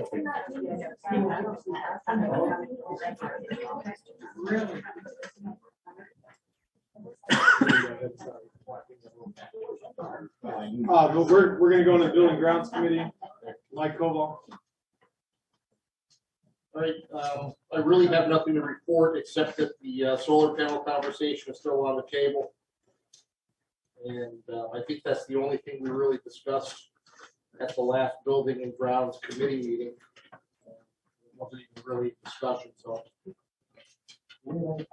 This is not, just clarify, we're not reading minutes. This is tonight's agenda to discuss. Yeah. So do you have anything to add on the solar panel? Yes. Dr. Gepper? Sorry. Simply, no, to review for the new board, where we're at and seeking some potential direction from you. Mr. Frentz, who is our Director of Business Affairs, is hired to step in as Darcy retires, is on tonight via Zoom. So if we can just make sure he's a co-host and it has the ability to unmute as we go through this. I'll give a brief overview and then Mr. Frentz is already prepared to talk to you a little bit about this. So if you recall, the administration looked at this concept, brought ideas to the board. We're not experts. We're simply saying, do you want to explore this as a board? We looked at rooftop solar panel units and there was no desire from the previous board to even consider that. And you'll see basically it was half the financial potential benefit and on a roofs that, like the roofs will need some work and replacement before the life of the solar panel, so it didn't make sense. The other option that Greenworks provided to us was at Ridge Road, a property the district owns, ground mount solar panels. So that's simply just to give you an idea of where that location is and the size of that solar panel field as a potential. Okay? Do you have any questions on that part of it at this point?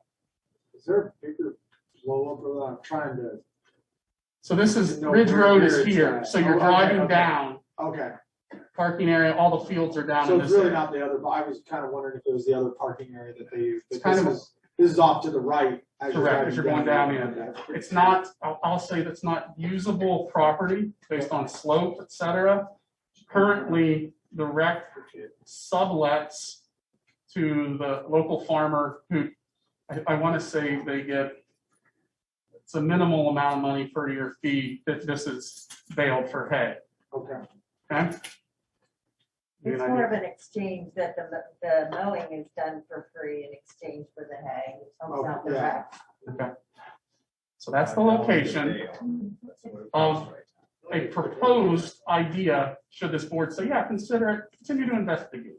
So if I can ask one question on that, again, not don't want to alarm anybody or whatever, but does that proposed location take into account if for some reason we would ever need to fully develop that site as a school building site that I believe was the original intent of us being given that site? Yeah, that's not there are plans, and we can give this to you. Okay, There was a plan done with the local engineer, a conceptual plan. Okay, if yeah, that yeah, were I just wanna make fully sure. Developed, and knowing the deed restriction and the acreage that could be used for an elementary school, it specifies an elementary school. That is not that okay. part of the land. I think that was like. I think that's more over in this area here.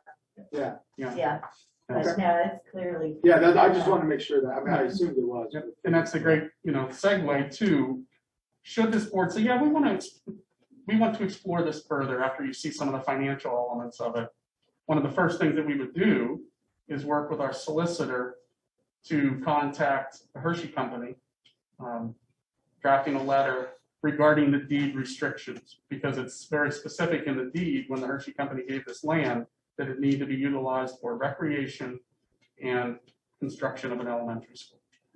So Hershey Company would have to weigh in to even allow this. Elementary in PE definition would be K to 6. Okay, thank you. Okay. So, Mr. Frentz, do you want me to pull up the cash flow schedule, or do you want to get the solar summary? If we could just start with the cash flow schedule, just to give the board an insight of this. But it is a lot of information, so I'm not going to present much from here, but just want to have some time. First of all, I want to thank the board. This is my first time making this presentation, and looking forward to continuing to work with the board and the rest of the administration as I transition with Darcy to Director of Business Affairs. So wanted to start off there, and I apologize that I'm not able to be there in person today, but we're dealing with some illness here in the family. So once again, I wish I could be there in person. This is the financial layout, and as Mr. Kepler noted, I'm really just focusing on the numbers and working through here and trying to provide some insight on what these mean, what they mean to us. So this was a proposal and normal to what we would see for some of the solar array. Part of the solar array, there's two parts of it that it obviously generates power. That power can either be used or sold back to the grid. In addition to the power, there are energy credits. In this instance, they're labeled as SRECs, or solar energy credits. Those credits are credits that the power companies must have an X number of credits of clean energy per year. And the power companies either generate that power to get those credits, or they buy them from somebody else that is generating that power. In this case, the solar energy. The value, you earn 1 credit for every 1,000 kilowatt hours you generate. 50 years ago, these credits were worth above $200 a credit, and really spurred a lot of the solar arrays that you may have seen. One that I'm familiar with is with the Carlisle High School, or the Carlisle School District has a solar array. These are treated in the process, or when we look at them, as kind of market income, if you will. Solar energy credits are bought and sold on the market, and so their price may fluctuate per year. In the example provided here, there's a reduction of that value over time, starting with $40 over the first couple of years, dropping to $25 and then $11. In reality, there's risk associated with these credits. They could go above those numbers. They could drop to zero and be worthless. And one of the summaries I have attached here, I've walked through a couple of examples, kind of worst case scenario if those credits are worthless. If we move over to the electricity savings, that is really something that is an arbitrary figure. So what this spreadsheet is doing, as you see, the avoided cost rate of 4.7 cents per kilowatt hour, or 0.047. That was our cost per kilowatt hour approximately 6 months ago. All this spreadsheet is doing is increasing that amount by 2% a year over the entire length of the agreement over 40 years, and then using that calculation as a cost avoidance. I try to not look at this too much because it is a figure that is assuming a 2% increase over 40 years. And while energy costs, if you look over a 30-year span, do have an average increase over that 30-year span of 2% per year, over the last 10 years, we've actually seen some drop in energy costs. So that 2% really doesn't hold true when you look at smaller figures. But we'll get into why that number kind of doesn't matter as we go through the process. The next column, potential rebates, are just rebates that would be available, one-time rebates available through MET-Ed for the installation of this solar array. And then finally, cash flows is the cash that would be generated by the energy. In this case, assuming that it's not used, that it's sold. Solar arrays have tax advantages to them, and the school district has no federal tax burden. So in a lot of instances, there's a partnership created in which private investors build the solar array, and then in some way there's an agreement to purchase power from that, and or at a later time allow the district to purchase the solar array altogether. In this example, under G, the first 5 years that this would be put up, the district would agree to pay, or I'm sorry, under J, Bernie, the district would agree to pay this entity that amount per year. Now, as a comparison, it's showing $347,000 increasing to $368,000. Our current electricity budget district-wide for the current year is $361,000, increasing per our broker, which provides budget and projections for electricity to be about $380,000 next year. So in a way, the first couple of years, if we were looking to do this, wouldn't necessarily be cost avoidance. It would just be swapping one for the other. Essentially, we would not have to pay, in theory, electricity bill anymore, but we would pay this company in year one $347,000 for electricity use. Bernie, if you can go kind of step back out then and just go to the summary. In our instance, what this really does is provide a way to level out or control what we're going to spend on electricity. What I've done here is pulled together the 40-year totals for all of the instances, and showing that if working across the spreadsheet, if $3 million in SREX credits were obtained over the 40 years, we would have total fees of about 1.7. The debt we would incur for buying the solar array would be about $6 million, and that is principal and interest together. And then there's maintenance costs associated with the 40 years of having that array. Adding all of those costs together and netting out the SREX, the first column actually is just adding the costs together, ignoring the SREX credits, and providing a cost per kilowatt hour over that 40-year period. The next column takes into account those SREX credits. And so if the SREX were valued at what they were noted in the spreadsheet, starting at $40 and by over 40 years dropping to $11 per credit, that would net the district or cost the district, kilowatt hours would be about 3.7 cents per kilowatt hour. And you can see currently we pay about 5.4 cents per kilowatt hour for our electricity. And that rate is actually locked in for us through 2023.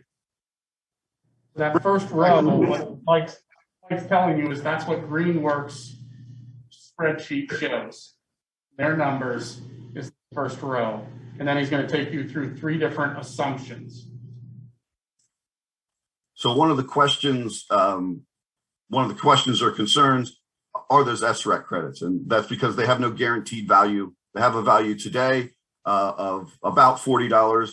However, that, like the market, fluctuates over the year. So during 2021, the SREC credits had a low of $21 and the high of 40. So they fluctuate over time, and you would watch the market and sell them at the best possible time.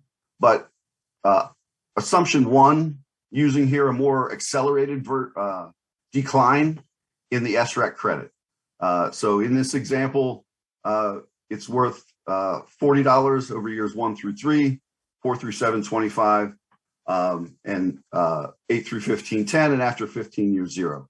These are just arbitrary numbers picked out kind of out of the air, but to try to show the effect that those SREC credits may have on the entire calculation.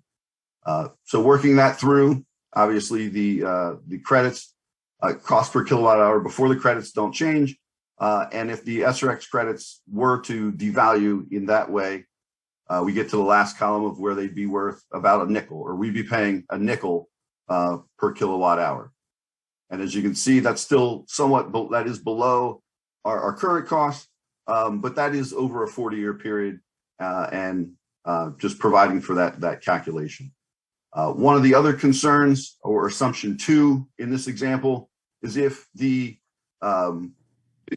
maintenance costs are a little higher than associated. The maintenance costs that are in the spreadsheet that were provided by Greenworks are only contracted maintenance costs. And maintenance costs really in the solar array are just for the inverters. The inverters are something that would be maintained on a yearly basis by an outside contractor, and those costs were noted by Greenworks.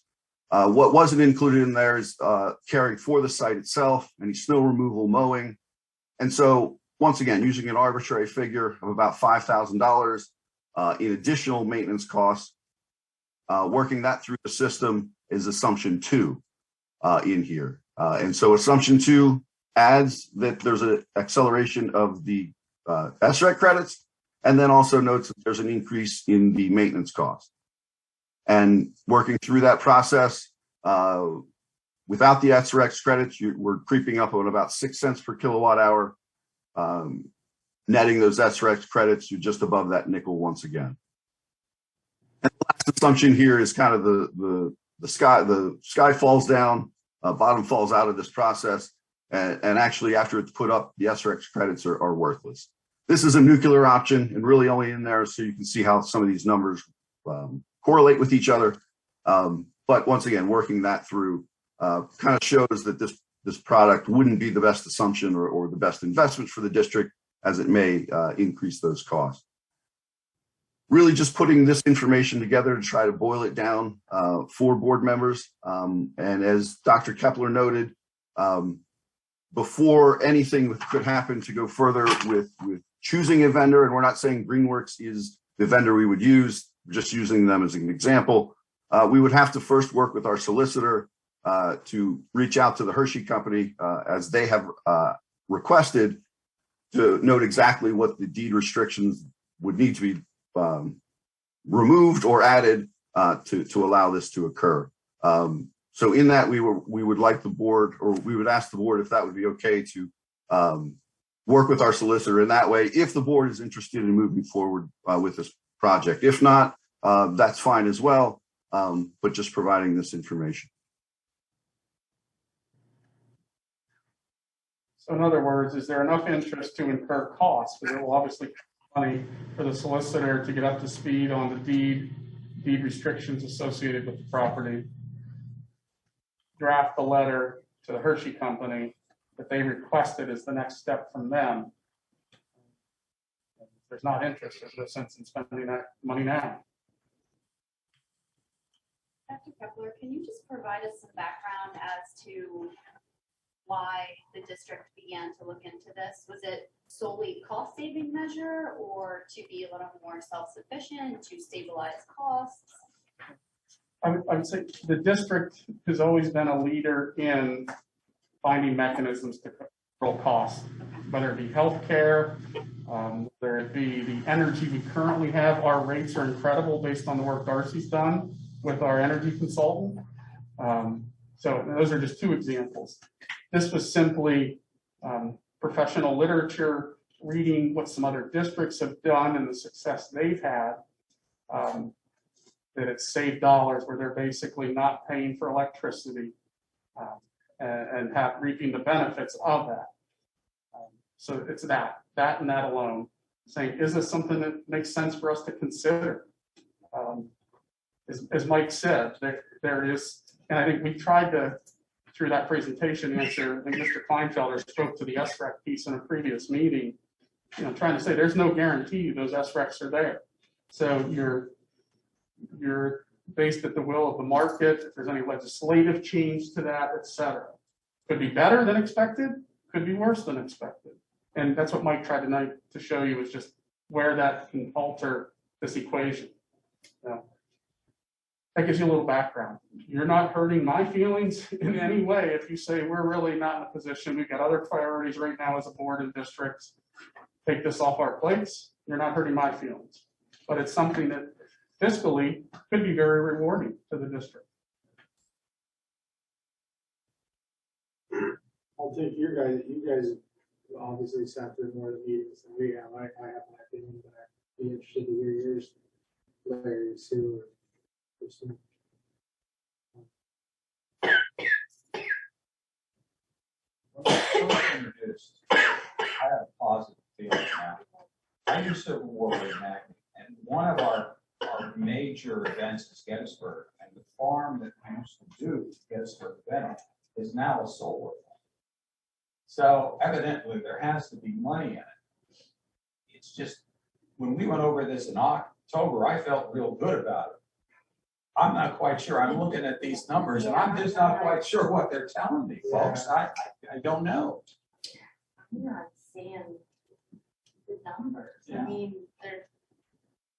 I'm a big fan of a monstrosity of solar panels. I think they're ugly. I think it's, for the environment.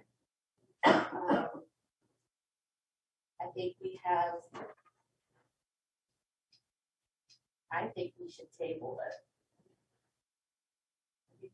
We need to spend money elsewhere right now.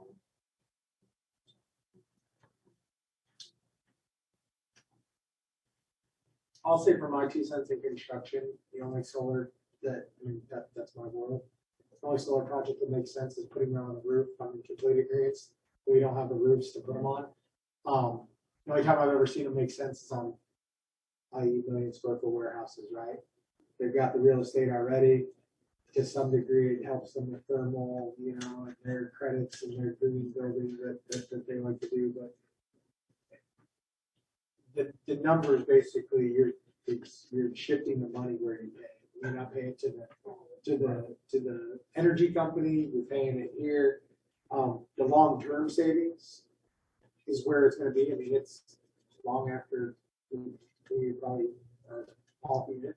It's a 30 to 40 year model, right? So, but everything in our society is based on that. We can create an infrastructure that we may not benefit now, but someone's going to be in the future. I don't want to be on the wrong side of this. No. But it's really, to me, all of a sudden, it's kind of scary because I don't see the advantages that I once saw. I see this company making money. But then when you're talking about this credit and the credit going to be, that was the scary part. That's what bothers me. I guess I'll clarify. I agree with you being on the wrong side, and you need to make investments that you may not, realize either the ramifications or the positives from it. What I'm saying is, and I've told Dr. Kepler this before, I have a 4-year-old, right? I fully believe, whether good or bad, there's gonna be a new school probably have to be built at some time in his whatever. I would say if we're gonna look at a solar project, we look at it as part of the design of that school, the part of that school, and that's where we can get on the right side of future benefits. But right now, to Sue's point, and again, please chime in, Alicia, chime in, or whatever if you've got anything. But I would say I don't see a need to spend money. Yeah, there's no deadline or anything that we need to know, like answer right now, correct? Absolutely not. Okay. It is a lot of information and a lot of numbers. So I think, and I don't know that I'm just speaking for myself, but even just to have time to look at the numbers and maybe revisit it down the road instead of having to make a decision right now. Certainly. And also just questions of, and maybe the gentleman already addressed it, but how much money up front is it going to be for us? Because I know there's long-term savings down the road, but as far as if they need to get paid to install everything, and if they are going to put it on the roof, there needs to be a new roof, unless they're going to put it in Ridge Road where you had said, how much is that going to cost us up front? So that is part of this process of getting in with an investing party, and you're 100% right that they're not investing in this unless they're going to be getting a return as well. So that is 100% accurate. But there are no upfront costs. So in year one, the cost would be $347,000.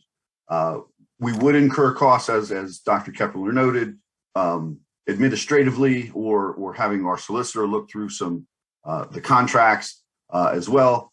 But we would not incur any upfront costs in the proposals. Okay. I mean, again, these are Greenworks numbers. They're showing net cash flow in year one because of that rebate income that the district would be $174,000 to the good in year one. Again, a lot of that's also based on the SRAC values that are at the will of the market, if you will. And then you can see future years, they're showing over $300,000 net cash, over quarter million approximately each year, with showing a slow decline of SRECs. But to Mr. Frentz's point, that those can vary. Is there much historic cost for, with this market? I mean, how many years have these type of solar parks been going in for? Carlisle's had theirs for quite some time, more than a decade, 15 plus years, I would suggest. Is there any way that, I don't want to create more work for the administration, but if we would choose to move forward with this, would it be pertinent to have a discussion with them on how well it served them and what their costs have been? Certainly. I'd like to know that. So we would definitely bring, sorry, Bernie, but we bring, and I've had various discussions with them, but we wouldn't even necessarily use or gather more information like that. So bringing in testimonials or experience that they had, it would be nice to reach out to other districts other than just the ones we're familiar with, to get more of a breadth of that dealing and bring it back. So that, I think that would be a good next step, or helpful if the board was interested. And another project in our backyard just came on the tax rolls is the solar array at Lebanon Valley Brethren Homes. Oh, I shouldn't say Londonderry Village is now. And you'll see in year 20, Greenworks proposes that, and that's halfway through the lifespan of the panels, that in year 20, there is a $233,000 maintenance cost to replace the, what did you call them, Mike? The inverters. Inverters, basically convert the energy to put it out onto out to the grid, if you will. I'd like to get statistics from people, like I said, who's already been into this process for 15, 20 years. Because it boils down to the fact that if this was my money, would I be investing it? One way or the other. That's the question. Yeah. It doesn't cost us any money to get that information. That's right. I think the direction that is maybe reach out to Carlisle, Cumberland Valley, I know has one. And see what they may not say. We will get further information over time and bring it back to you. I think if you could maybe ask too, if it can be a brief, and Mr. Yanoff, if he's on our thing, could he maybe give us a order of magnitude of roughly what you think that cost would be to find out? Is Mr. Yanoff on? To find out the, If regarding the deed say restriction. we get those numbers, we want to do that, just so we can make a full thing, like, does he think it's a $2,500 process? Is it a $5,000 process? It is a $1,500 process to initiate with, the Hershey company. So we're looking for Mr. Yanoff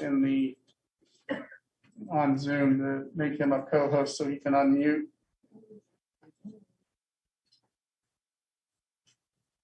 I don't understand. I don't know, Mr. Yanoff, if you're on there, if you can raise your virtual hand. Or if one of his colleagues is present. Is he charging us for this? You better not be. Yeah, exactly. Right? So. I'm not seeing I'm him. not seeing anybody. I'm not seeing any virtual hands either. He can give that answer. Dr. Kepler, this is just anecdotal, but the process of working with the Hershey company to ask for the variance on the deed, I have worked with them at my other district on deed restrictions, and I do know that Hershey is very friendly towards education and those types of things. So this is just anecdotally, but I believe it's probably just the request letter, making sure that all the legal jargon is there, and then a lot of the actual discussion can take place with the administration.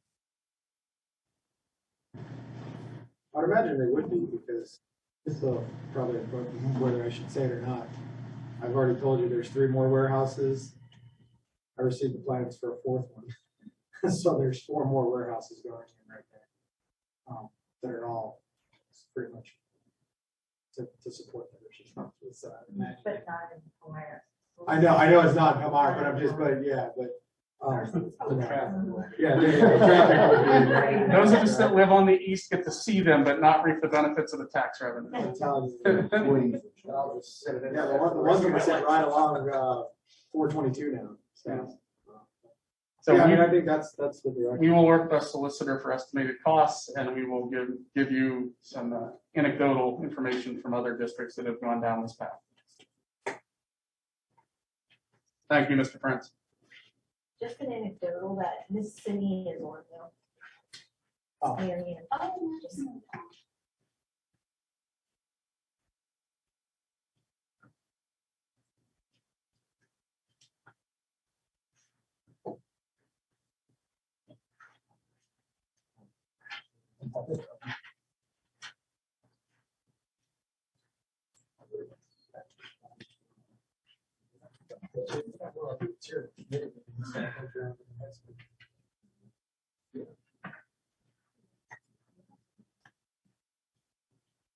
Yep, we're settled on that. Keep moving? Yep. Okay. Darcy's going to take us through capital project related items.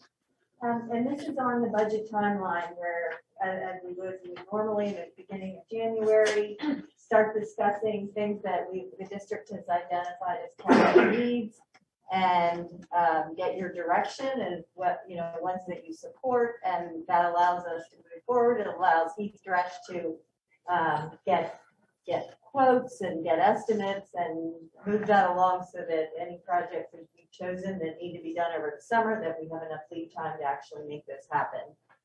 So the solar project that we just discussed, that was determined that ongoing, no particular deadline there, but if we did proceed with something like that, the funding source would absolutely have to be self-sustaining.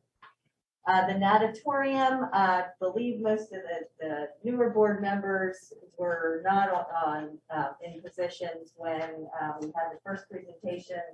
We had a pool study The cost of that was $12,000. We know we have significant infrastructure needs within our pool, and to keep that going. Had that study done, just big picture, summary of those costs.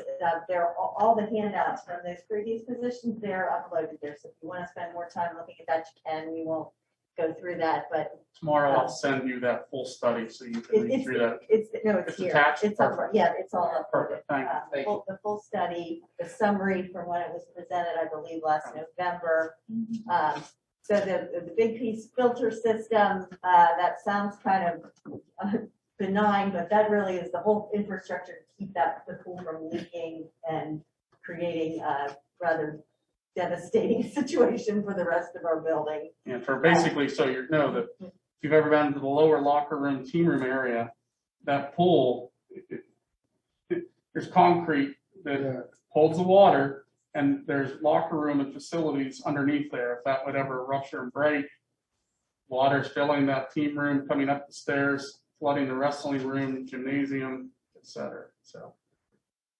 And these are estimates that we've had that came out of that study. 350,000.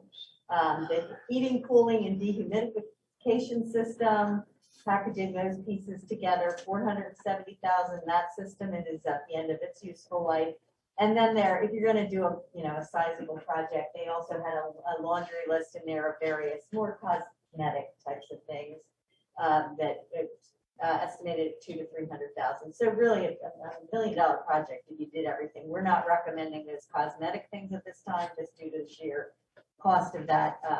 We do have committed fund balance. If you recall from the fund balance presentation that was done in December, that there's $1 million in committed fund balance that would take board action. That was committed a number of years ago when we had some favorable variances towards the PESers.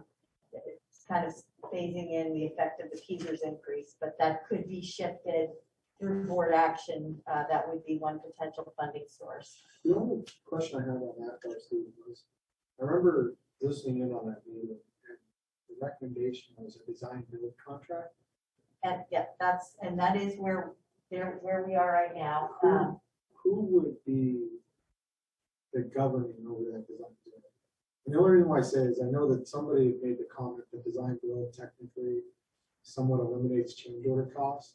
Right. I can tell you my world, it actually increases change order costs because design build, if you get somebody that can just PE seal it and stamp it, that's the full extent of design build. So we can probably talk offline about that or whatever, but I'd be very curious on how we go about that because it's probably bad.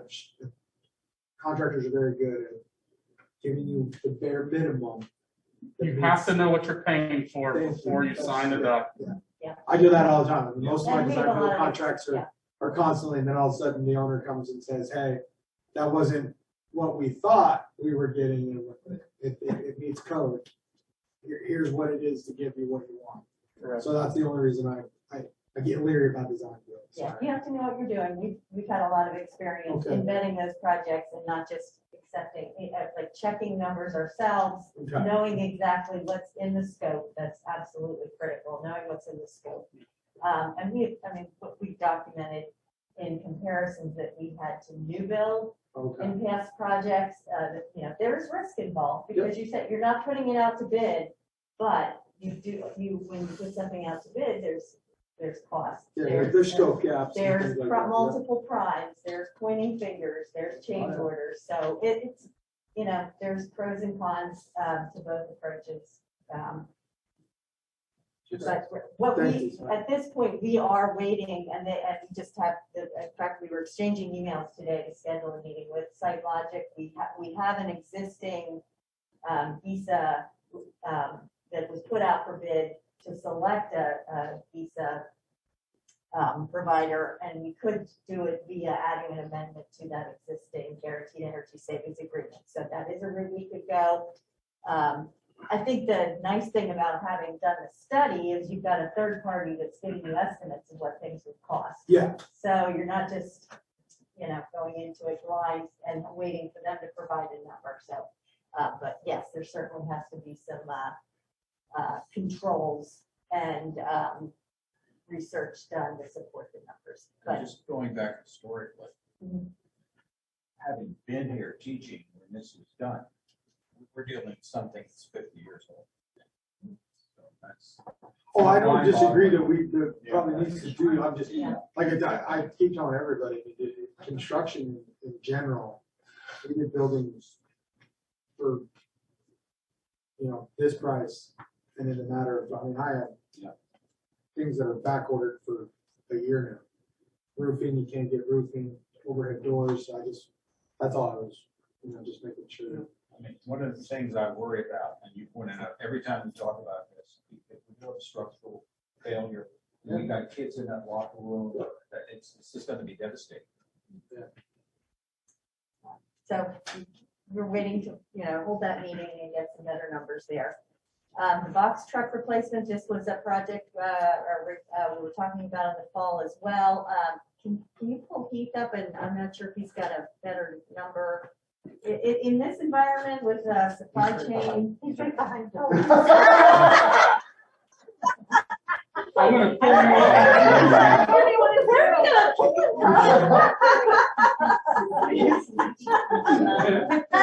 Right now, we don't have a better number because we were going off of co-stars and that, trying to lock in the last year's 20 December number that was going to be bid for the state contract for the 21.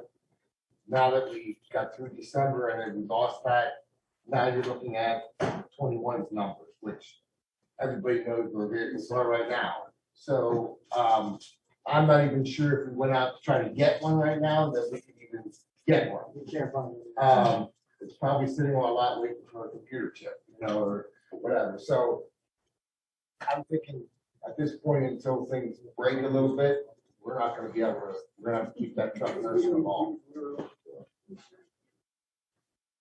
So at this point, we don't have a definitive recommendation anyway, but just to keep it on your, we have money reserved in capital projects for vehicle replacement, about 150,000.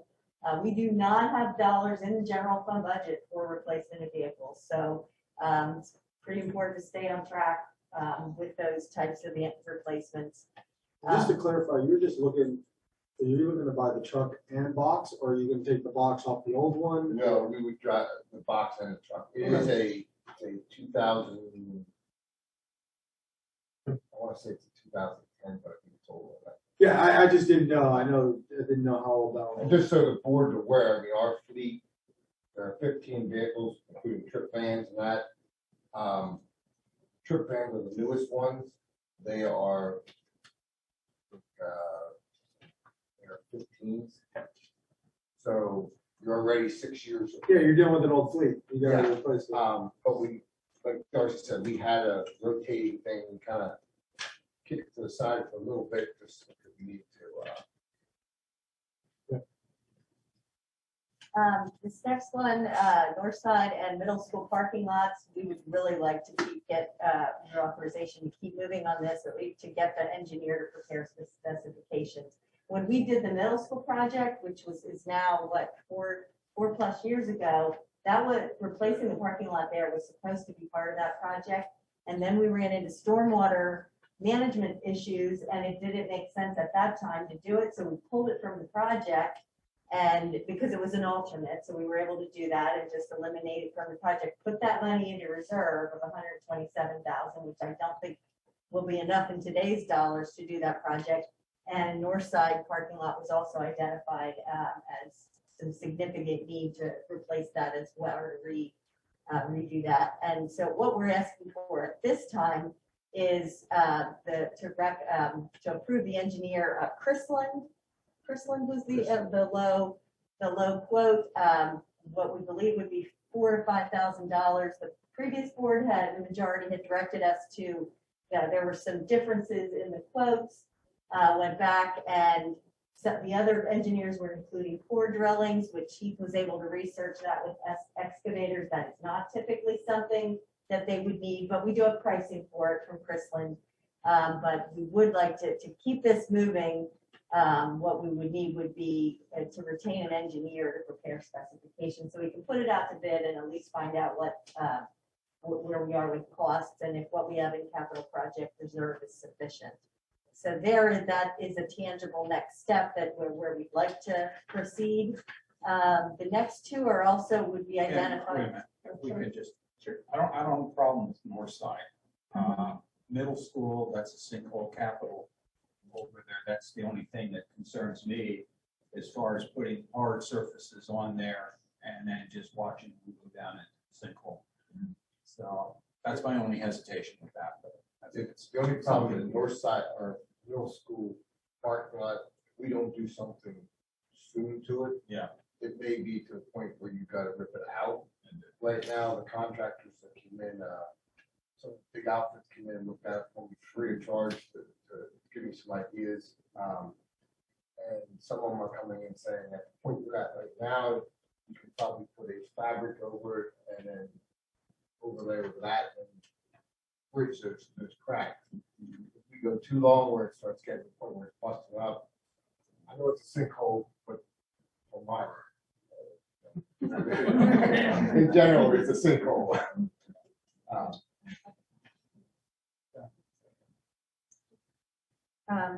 The next two have also been identified as ones that we would prioritize it as a high priority where we believe we have funds identified either in capital project reserve or some of the favorable variances that we have through, we've used ESSER funds to supplant some things that were already budgeted.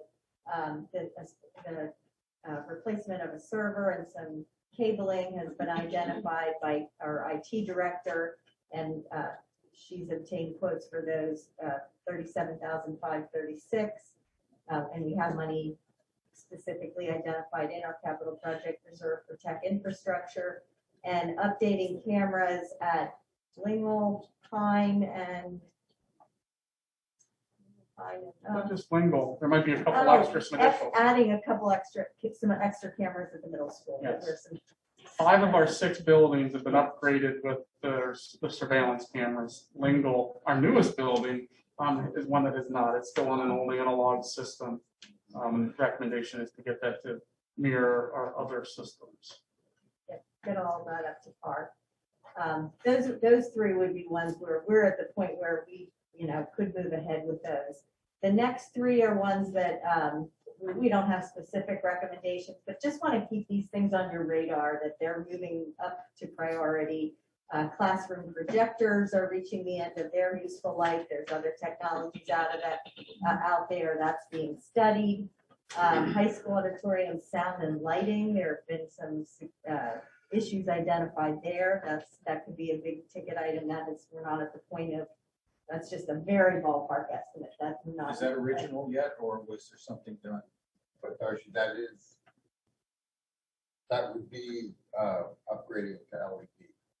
That is the one area in the district that was not upgraded to LED. I'm guessing, Larry, that dates back to, what was it? What year was this building renovated? 06. 06. 06. I'm just thinking, I don't remember doing anything at that time. Okay. It might predate that. I don't know that history. I don't think it was back in the 70s, but I know they're having some difficulties. But there was a board meeting I missed. I think I was on vacation, and it was dark. And a lot of that is many of the lights are ruining bulbs and blowing bulbs based on some of the wiring. unless you were on the stage, you were blinded. Just the light bulbs themselves, I mean, the way they are for the production, they will not run like your house like they've done a whole year. We replaced them in May, and by that board meeting, I think August or so, some of them were burning out already. Are you having any difficulty getting bulbs for those? We normally try to stock extra, but when you got 82 of them, I mean, there's probably a couple hundred of them up there that you have to replace. So we only stock with maybe 50, 60 of them at a time, so you can't replace them all. Well, what kind are they, the current ones? I would have to look at what they are, but they are the halogens. So there'd be pretty significant cost savings by switching to the LEDs. Yeah, there would be some cost savings going down. I'm guessing the old parts won't be available many more years either. We've been replacing a lot of bases, ceramic bases because they're burning up, and that's also shorting our light bulbs out. So we've been replacing some of those light bulbs. We're replacing. Yeah. Are you able to break out sound versus lighting? I think the company could do that. I think when they gave Mr. Spots the proposal, it was broken down in sections. Yeah, but I mean, for me, I would just like, I'm not saying that lighting, I think, makes sense. I'm not saying sound doesn't make sense, but. Yeah, I don't know if Meta is still giving credits yet. We can check into that for, you know, the energy credits that if you switch into LED, it's not going to be enough to pay for the project, right? Oh, yeah, no, I'm not saying that. I mean, to your point, lighting, absolutely. I'm not saying the sound's not important, but they've got a decent sound system. The lighting, to Mike's point, either LED seems to be what everybody's going. Well, that would be my first. So that would be, you know, lighting first, maybe take over the sound, but see what it is. And lastly, we're athletic director and tennis request to replace fencing around the tennis courts. And not that that's not important, but we just know the other needs that getting that on the list. And that number, correct me if I'm wrong, Heath, was a number when the athletic complex project took place. There was an ad alternate on replacing the tennis fencing. I believe it was maintaining the existing poles And painting them. sanding them, blasting them down, whatever, painting them black, and just new black fiber fence. Yeah. If that makes sense. So it's not a full replacement. Darcy, if I may ask, these say like capital project reserves. Is that a fund that we actually budget into each year? And is it just for the specific projects that you, so if you see one upcoming, do you say we may need X amount of dollars and then that gets budgeted? I guess what my question is it like a savings account? Like, are you continually adding into? We would love to do that. We haven't had the luxury of being able to do that. What's in that fund is what's left over from construction projects. So for past construction projects. So there's $1 million in there. And that's in the treasurer's report. That's the one page where we have things that they're not legal reserves. They're just, in our mind, prudent reserves to keep a reserve for sinkholes, just because of where we are, reserved for vehicle replacement. Okay. So you're not locked into those. When you look at that, that $1 million, and we say that we have some things reserved for technology, dark fiber. We did a fiber optic project through the IU that cost $100,000. We were able to pay for it over 4 years. So the remaining 2 years are in there reserved to pay that. But back to your original question, $1 million is not a lot. When you look at the types of things, we've been able to pay for things using those funds, but if we don't start to replenish it and budget annually to transfer money into there, you're not going to have the ability to do anything out of general fund because the monies just aren't there. Okay. So Or you borrow, or you get to the point where when we borrow to start that fund, you would need to borrow funds. Many districts have a line item in their general operating budget that on an annual basis, it's a dollar amount that's an automatic transfer to capital. So that they have a source of revenue to maintain facilities and things of that nature. Does that wrap up the project update? Yes, it does. Although I just circle back to, we are seeking direction from you, ideally for the 3 items to proceed with an engineer and the camera and the tech infrastructure on servers, of replacing a server that's at the end of its life and some cabling. Is the parking lot? Well, if we would do, the engineer would be the next, just approving the engineer to prepare, because it's, they're not in the greatest shape and it's a little more complex than, we'd like to use an engineer to prepare those specifications and then put it out to bid, and then you'll know the dollars you're talking about before you would approve that. So in a future meeting, you would approve a motion to approve the quote that vendor, the bid that they submitted to do the writing of the bid specs. So you just need us to tell you tonight? No. You need to tell us, yes, proceed with bringing us that motion. Yeah. Oh, yeah, proceed, I would say proceed with that. We'd like to absolutely. put that motion on next, Yeah, the next board absolutely, meeting yeah. to hire the engineer, and it's. Especially the server one, because that one, you might, you won't get the price of that. I think these are firm state contract prices for the cameras and the servers. I would say all items 4, 5, and 6, these are firm prices. They've been, their state contract.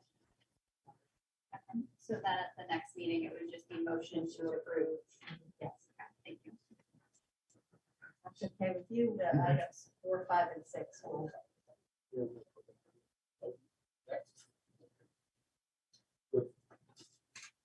No public comment. Okay, so I would think that we'll see those items on the agenda.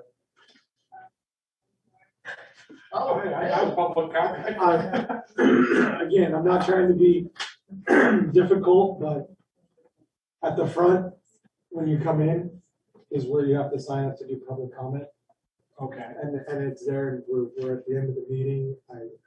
Because this, for the past several months while I've been here for committee meetings, It's always- if you have a question, you can raise your hand. It's always been this procedure, I can tell you that 100%. Well, I can tell you, it has not always been that, because we've asked people to raise their hands to have comments. Sir, I'm just gonna tell you, that's been on the virtual, it's up there at the front, that's the way that it is, I'm sorry, but we're gonna move on to the finance committee. Okay, thank you very much. So first item is the 2021 audit. And I'm gonna just be brief here that our audit has been finished. We typically have a motion that's more of a formality that you would accept the district audit, and quite a few of you were able to attend the exit conference with the district auditors in December, I believe that was, with Porter and Ritter. And they were able to walk board members through the results of that audit.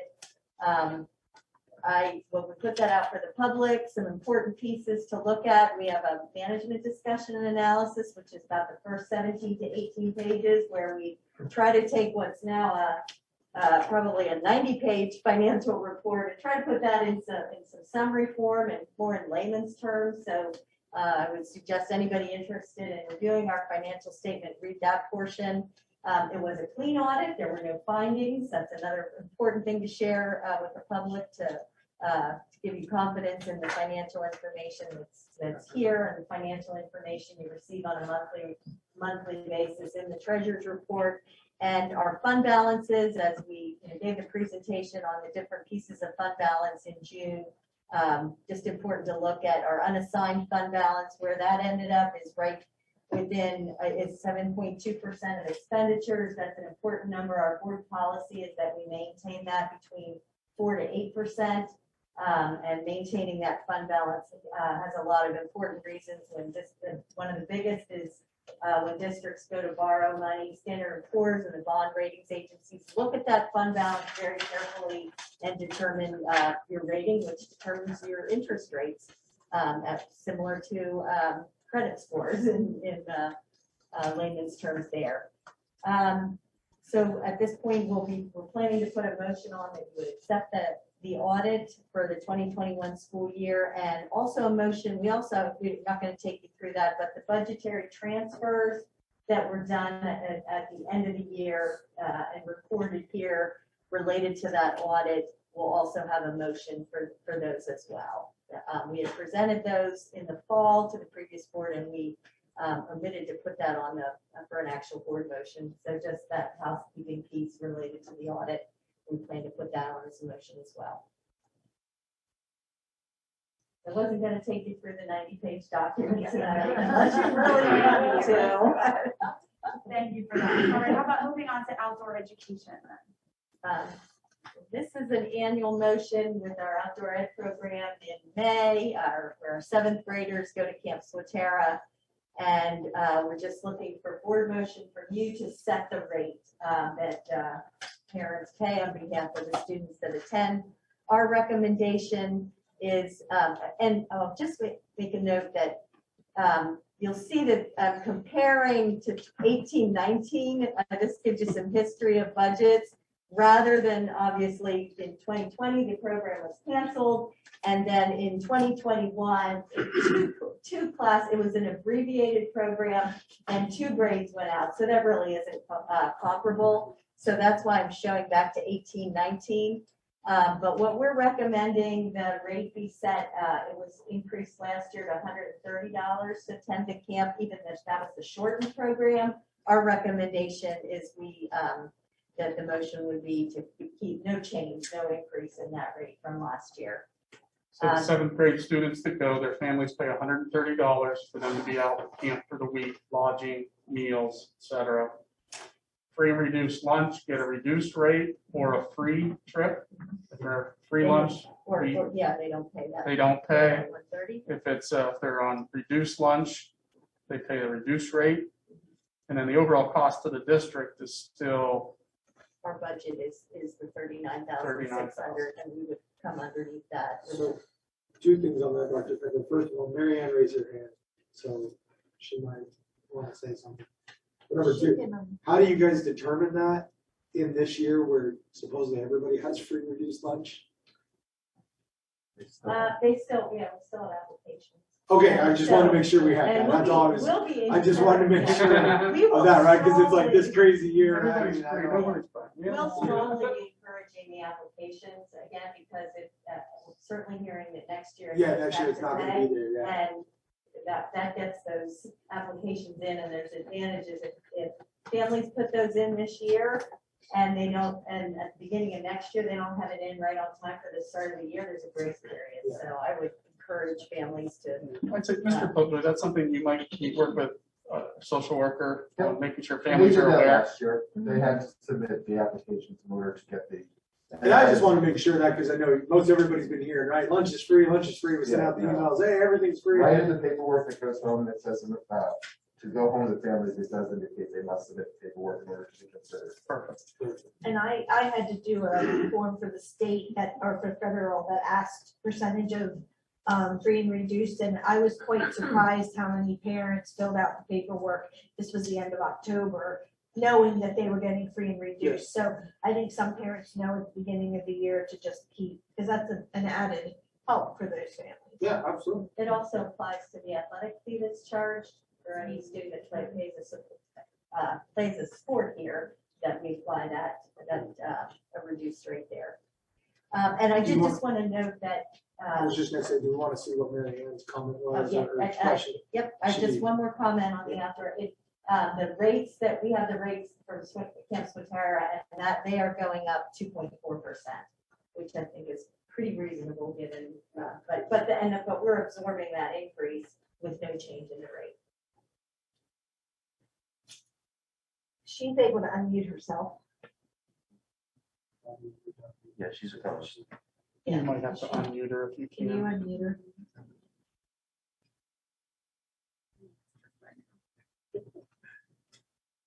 Mine says ask to unmute. Yeah, that's what mine says too.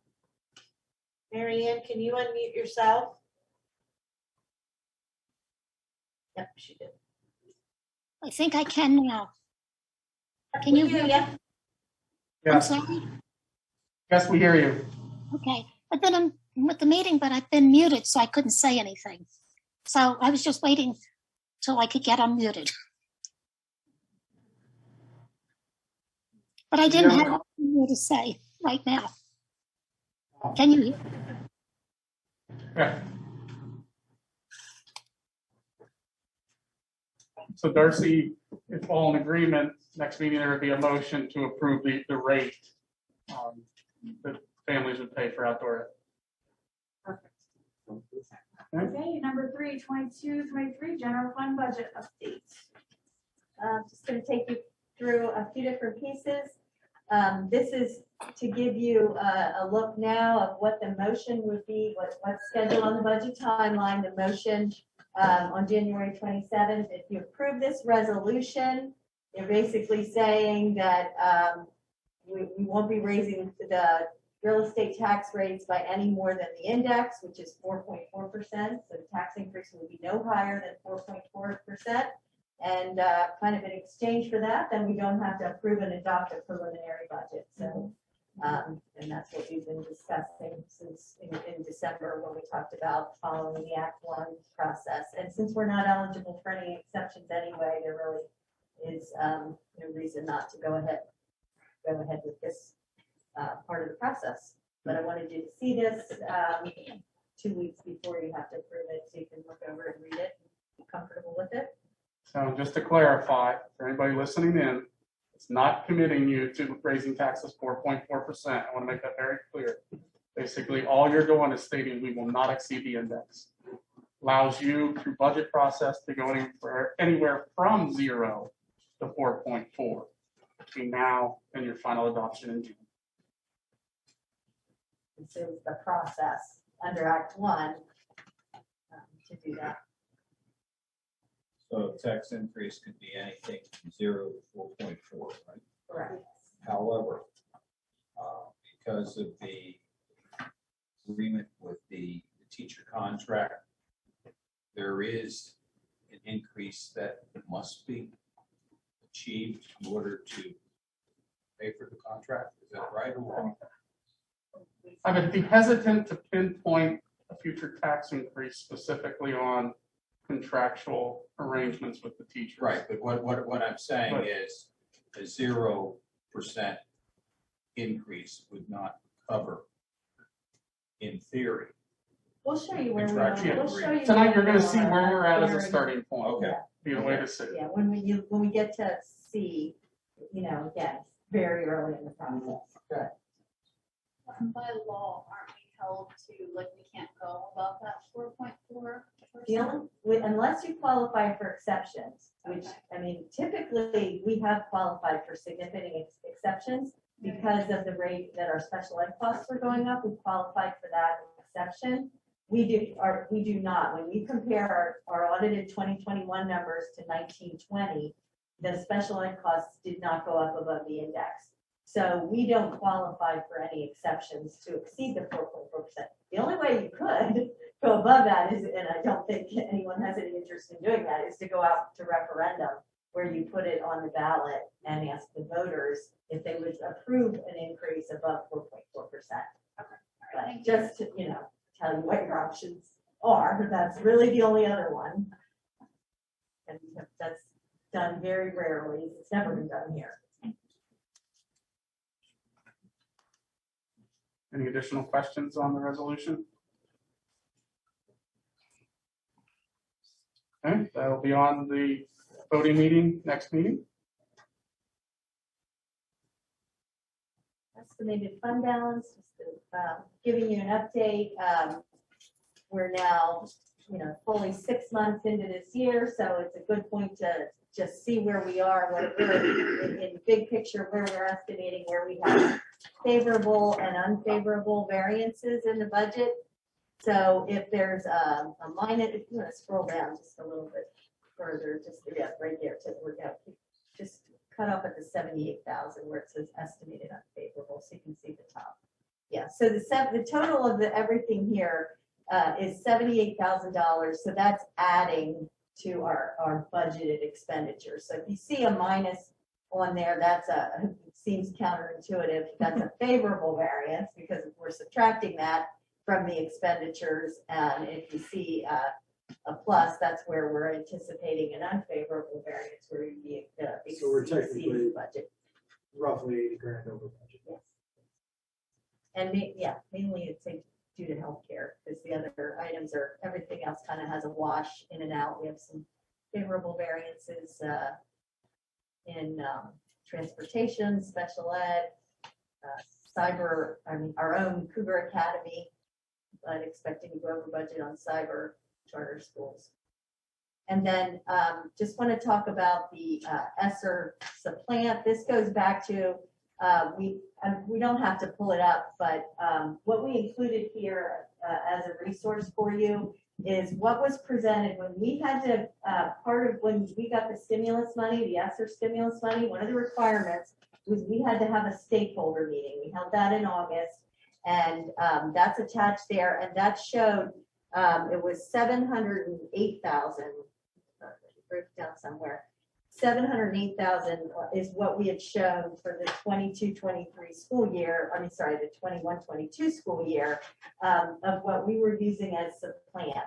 And when we talk about supplant, what that means is we're using that ESSER in the application of that ESSER funds. They were things that were already in our budget. But I also included, I think you could pull that up if you want to switch to the letter that we got from the leadership letter that went to all superintendents. This came from from our state legislator, the leadership of the House. House and Senate. Strongly cautioning school districts, do not spend this money on recurring expenses. So don't use it to balance your budget to pay for salaries. Use it for one-time things because it is a source of funding that is going to go away. So if you use it to balance your budget, you're going to end up in a hole. You're going to have a fiscal cliff is what's going to happen because you'll have money to spend ongoing expenses and it'll go away. So this was a very strongly worded letter and one we agree with as well. They cite what happened, what some schools did back in when the ARA funding and the recession, what some schools did was use that money to balance their budgets and then cried foul and said, hey, where did our money go? And all along it was intended to be one-time money that needs to be used and aligned with one-time spending. So that was built into our planning process. And back to talking about what we were talking about earlier for capital projects, this would be a way to get money into the capital projects fund and build that up for use towards projects.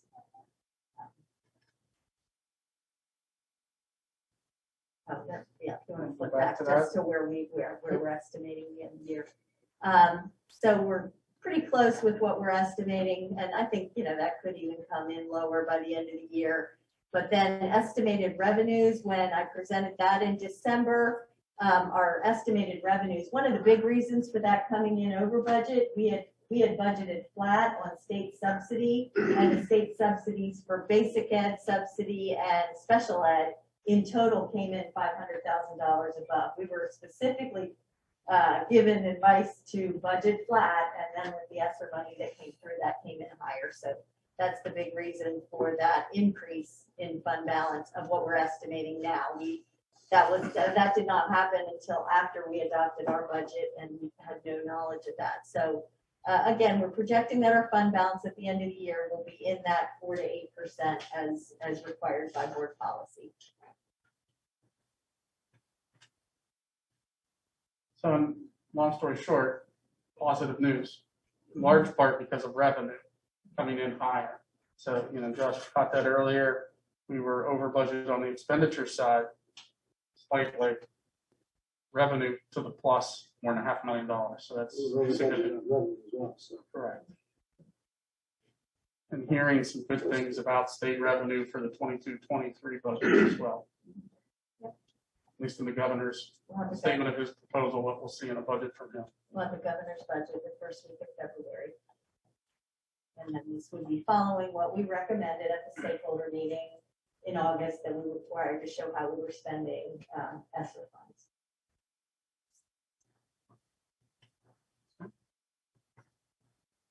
All right, the next one is the preliminary budget by object. One you're all waiting for, where it puts the revenue estimates that we gave you last month to puts that together with expenditures. Everybody see that? Blow that up. Yeah. And first of all, point out what I did here in a big, if you scroll down, Bernie said they can see what I put as separate. I put this down here separately as ESSER one-time expenditures and ESSER, the supplant piece, because we still are expecting, we're using $1 million of that ESSER fund in 23-24. So again, we have to follow that same recommendation that we use it for one-time things. So rather than, if you look at how what we adopted the current year budget, that ESSER, those estimated ESSER funds are within the different line items. And I just thought going forward, it's a lot easier to look at if we just stick to what a base budget is without those one-time expenditures in there, so we don't get confused and think, we're adding inflation on the numbers that are gonna go away. So that's why they're there at the bottom. Now, if you wanna just scroll up and what the salaries, what we have there, that represents the salaries plus the new positions that we're requesting that was presented to you December 16th. So this ties in, if you added this to the salary number for ESSER purposes, you would hit the total salaries that we showed you December 16th. Then the benefits budget, that would just be estimated actual based on the salaries. All of that's driven by the positions that are included in salaries. With a sizable increase, if you saw the estimated fund balance for this year projecting, due to high cost claims projecting to be over budget there this year, and building an additional $400,000 into next year's budget. And that would not, that would bring it up to what we're estimating for this year. That would not be an additional inflationary increase on that. But we do have some things that in place now that are part of the teacher contract that we certainly hope will help to control costs. And we do know we, kind of had hopefully through our worst year of experience last year and see some signs that costs are coming down a bit. Yet I do think there's an awful lot of uncertainty about what will happen with healthcare rates, given what's going on with COVID now and how that's affecting medical providers. Yeah, the teacher's contract, they took some concessions to the healthcare package they have to help us control costs. And a lot of those just went into, the biggest piece of that only went into effect January 1st. So we'll only start to see those savings in full for half a year this year and a whole year next year. Then we have reduced Cougar Academy expenditures, like because of seeing that those numbers come down. So next year's budget is built by reducing Cougar Academy by $115,000, an inflationary increase on purchased property services. Those would be things like repairs, maintenance types of things. An increase in cyber tuition, that's certainly a number to watch.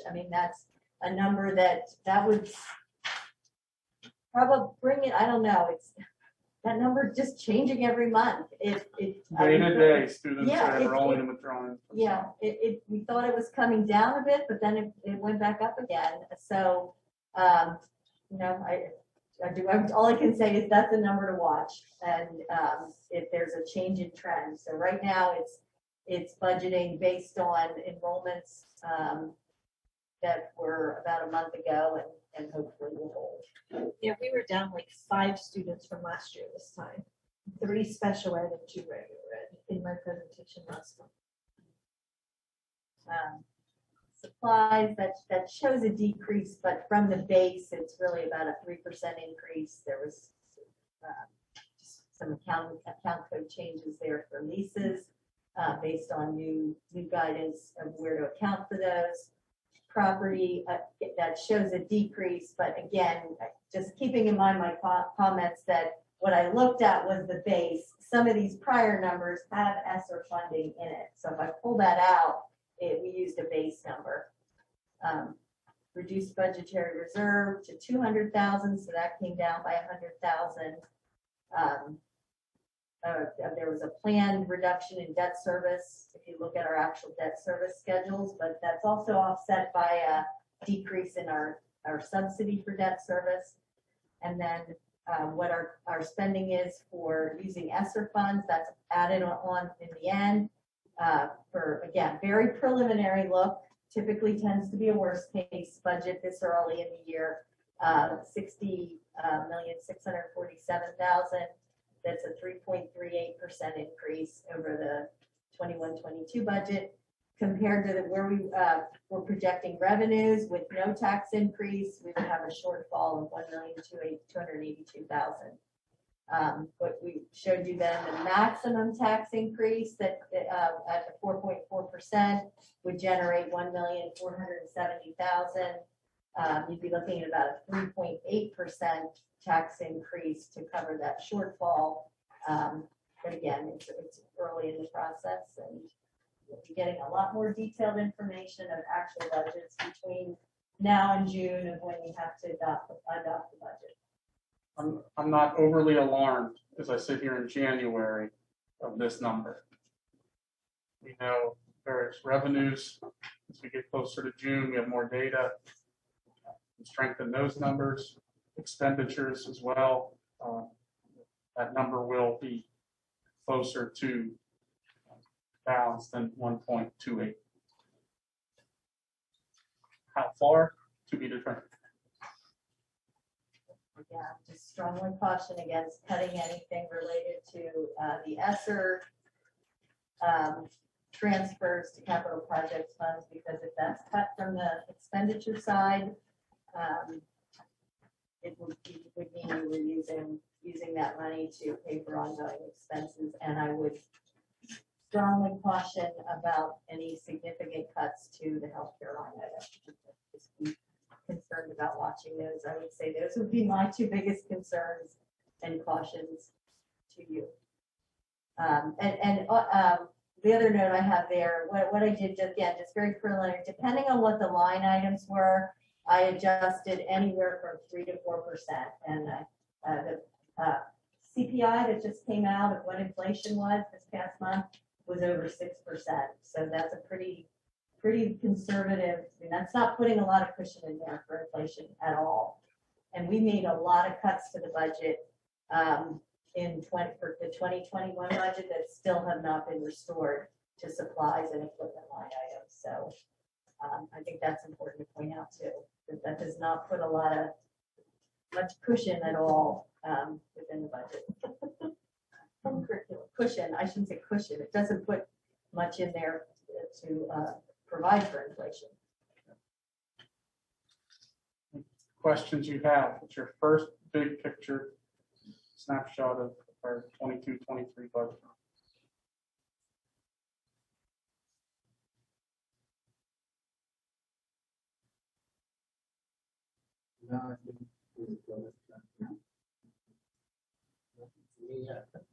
We use some broad assumptions here, but your salary is based on a real number of what we could tell you exactly what's in those salaries that are proposed.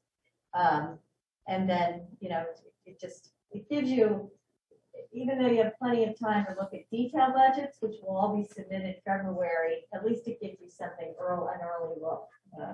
And when I go back and compare this to our long range projections, we're not that far off. The only thing I would add is, I would like to talk further to information, but I want to make sure we're very clear.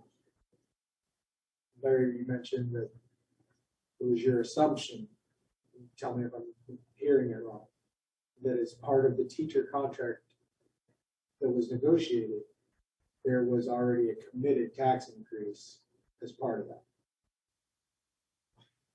I think.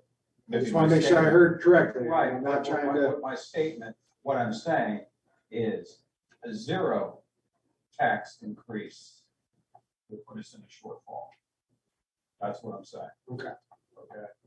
So I don't want to blame it. No. I'm not. That's why I want to make very clear right now, day one, right? That because I want to make sure I heard correctly, right. And I didn't. So I'm fine with that. But I just want to make sure that we didn't tie a negotiation to a proposed tax increase. No.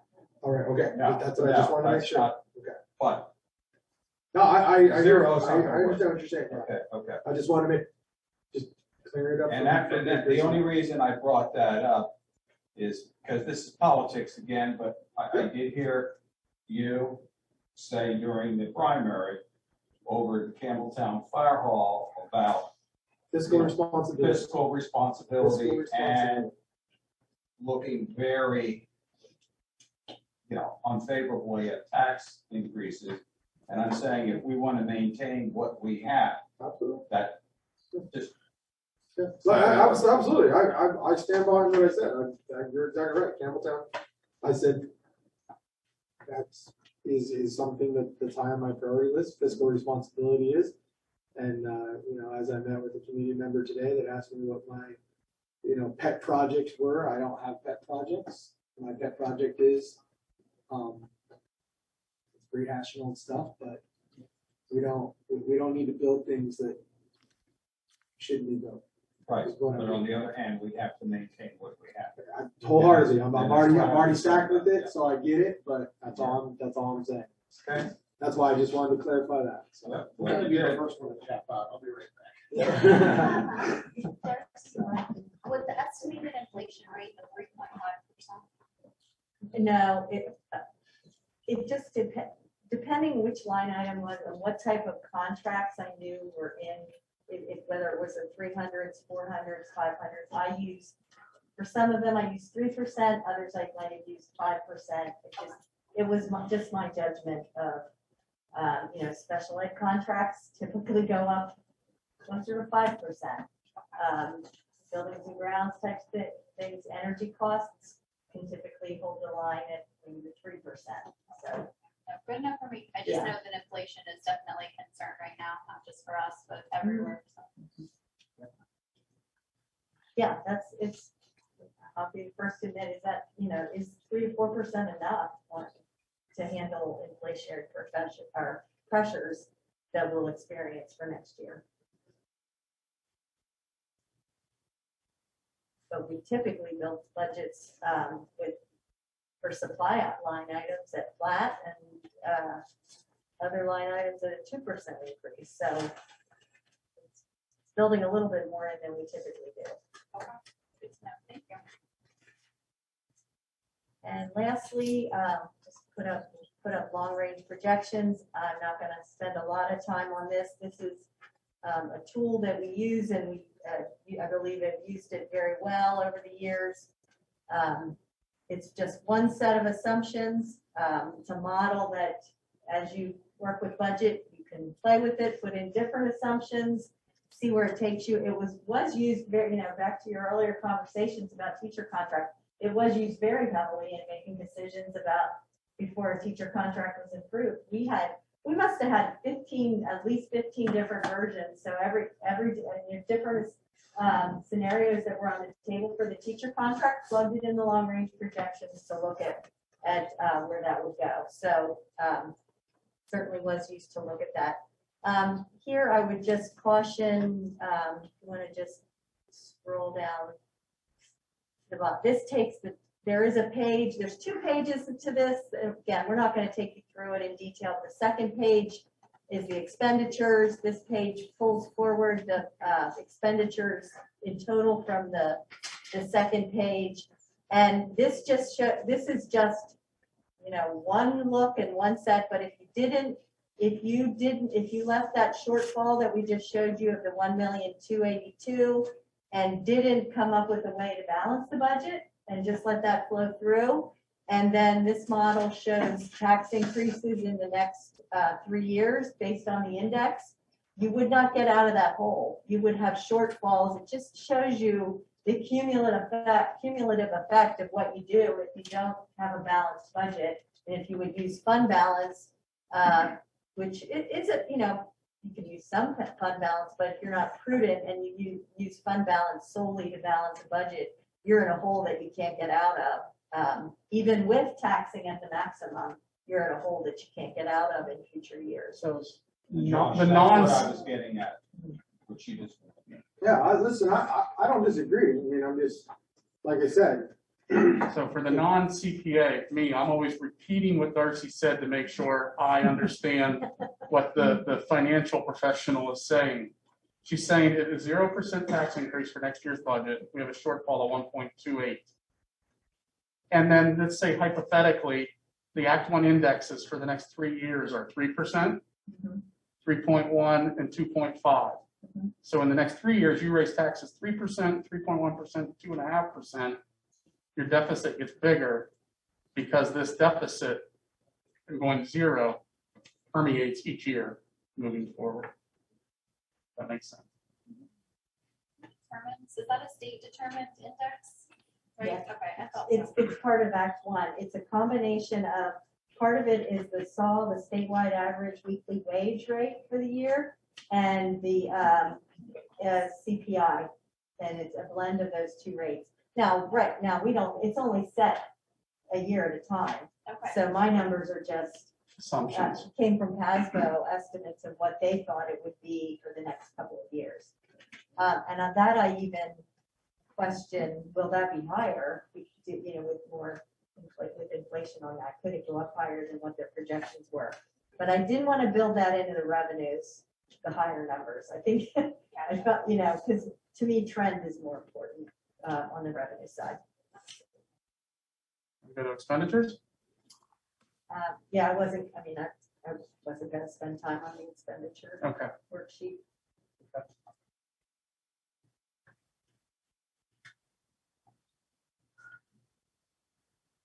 So bank resolutions? Bank resolutions, due to change in officers and director of business affairs / board secretary, we need bank resolutions to change all our signatures, and Tanya's working with the bank to package those together, and she's just provided here a list of all of the different accounts and who the signatures will be on those based on the changes, and so what we'll have at the next board meeting would be a motion to approve bank resolutions to enact the signature changes. But that must be done through board resolution. For obvious security reasons that the bank needs those before they'll accept signature changes. Okay, very good. Thank you very much. And it looks like, No, that's just the whole thing. Nobody signed up for public comment. okay, no public comments, so that concludes finance for this evening.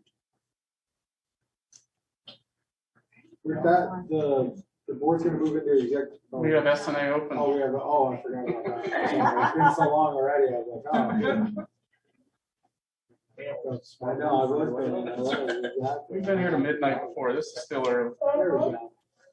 Moving on to staffing and administration, open session. The first item on the agenda would be the increase in daily substitute teacher rate.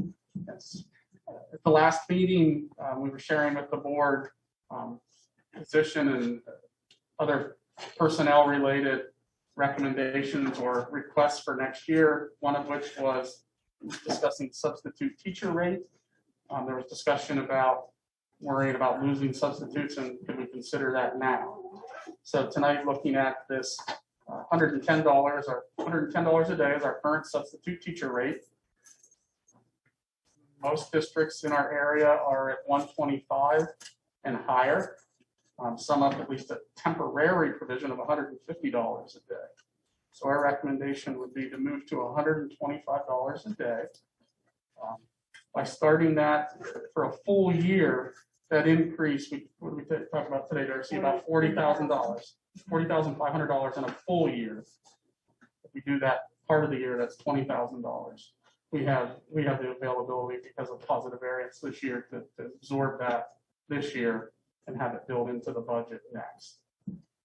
I don't think that $125 a day is going to get us to gain substitutes.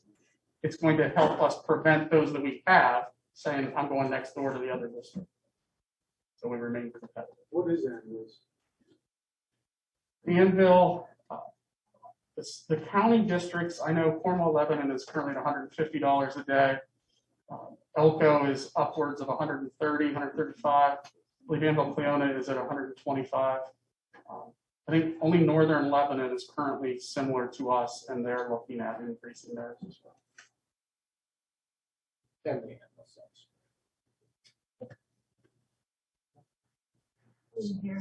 He said, and they're short subs. They're strong. Everyone's strong. And again, I don't know that a Cornwall Lebanon at $150 a day is going to cause them to gain new subs. It's making sure they don't lose who they have. And that would be the case here. So if you're in agreement for that half a year, less than half a year, we're probably about an estimated $18,000 cost if you were to increase that effective. We would make it effective at a pay week schedule. So January 27th is the board meeting. It would be effective January 28th. Yes. Yeah. Okay. Moving on, we have the 2022-2023 district calendar.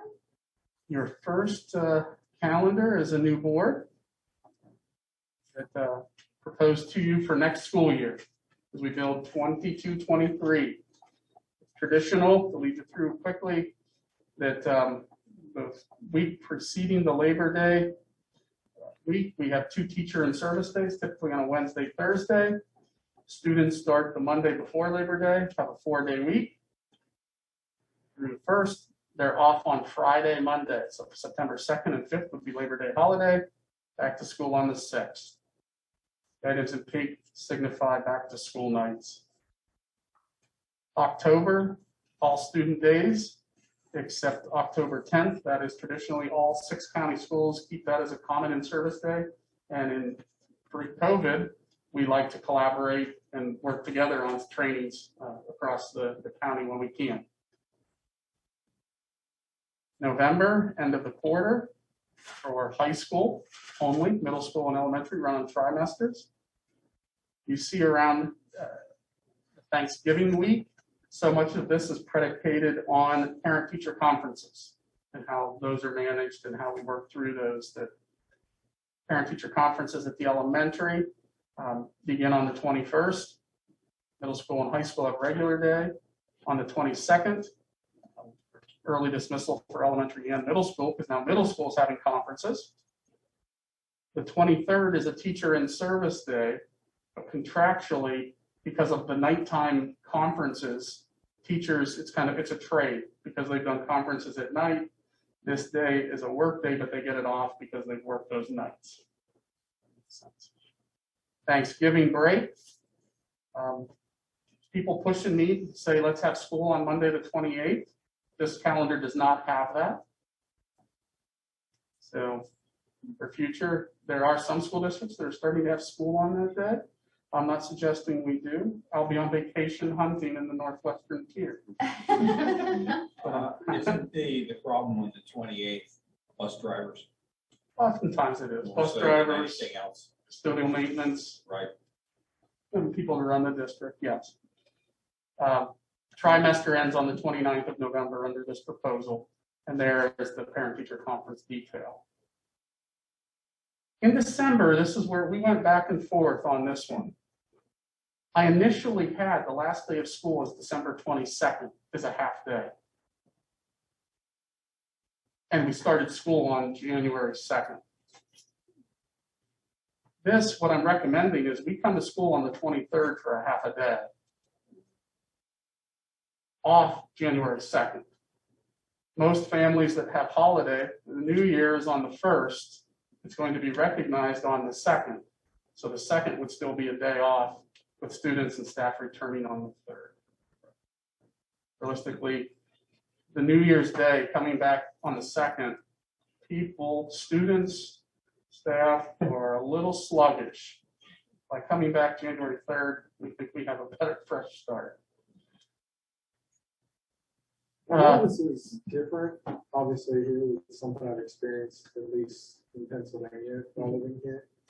Is there anything that maybe could be done that it's like a full 2 week, especially given the COVID stuff now? That maybe a 2 week break at Christmas because it kind of maybe gives everybody through their New Year's, whatever they do, potential thing. And again, that's just a question. It doesn't bother me. I don't know. You have the ability to do that as a board.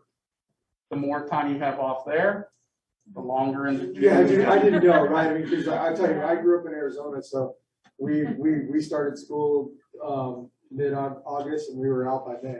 Yeah. And we had a 2 week break over Christmas. But again, I don't know that we had as many. The challenge is 3-day weekends or regionally. Whatever, it's just a question on COVID and. Yeah. That was the- It's certainly something you can do. One of the challenges is remaining consistent with county because of our students that go to the CTC.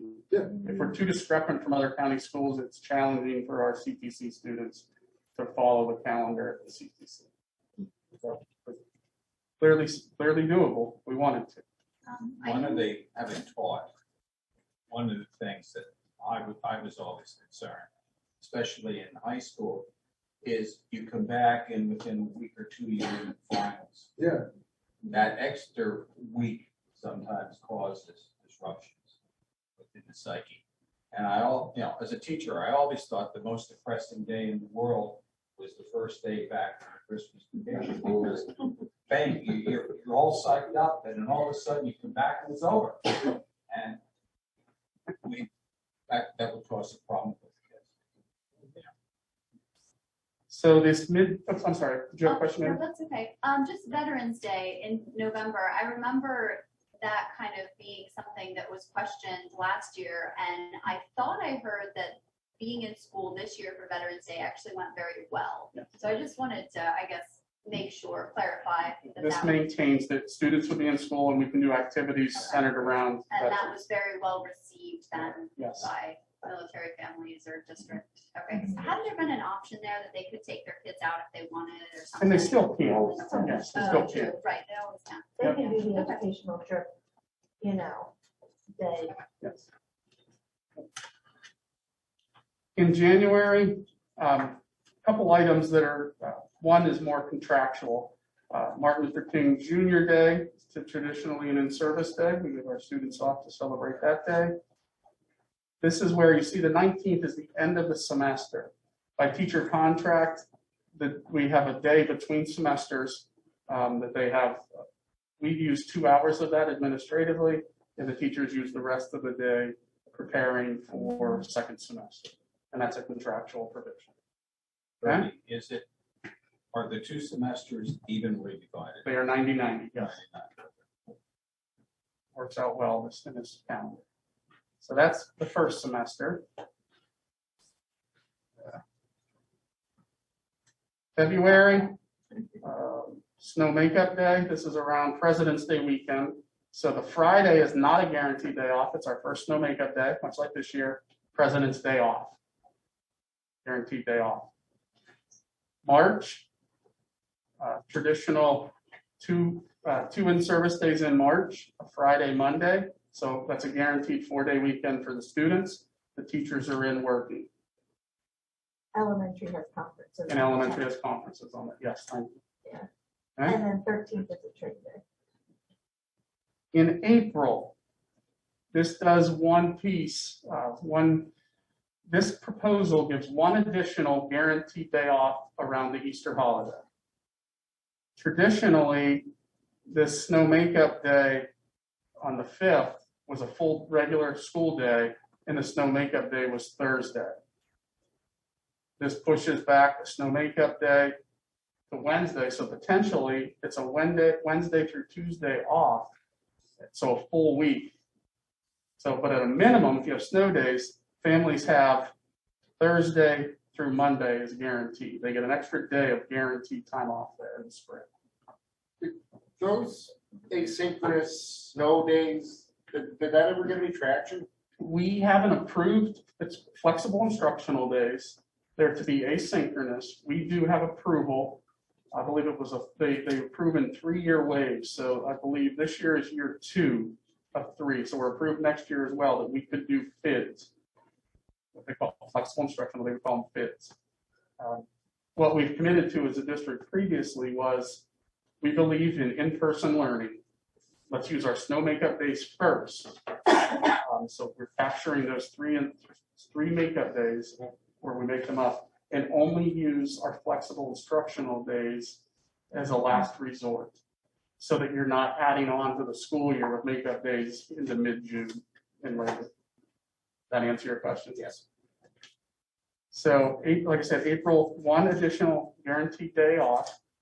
This teacher in service day is a trade day. It's there with intent because it motivates teachers. We offer a lot of trainings in the summer they come in and fulfill that contractual day in the summer, they also get that day off.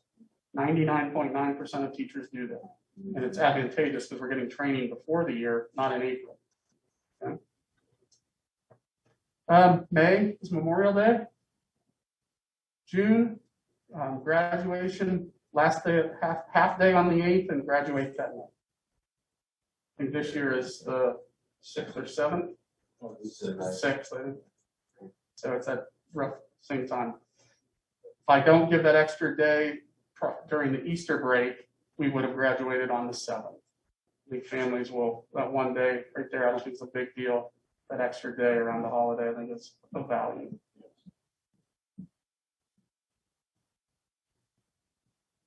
Any questions? 188 teacher days built in there, 180 student days. Just for knowledge sake, in January, actually, there's actually, students only actually attend 179 days. Act 80 in Pennsylvania that we use here allows us to use a student day for professional development. And that's what that builds in there. And we really need that because of, we want to honor Martin Luther King Jr. Day, and we have this contractual obligation. So I really need that extra professional development day.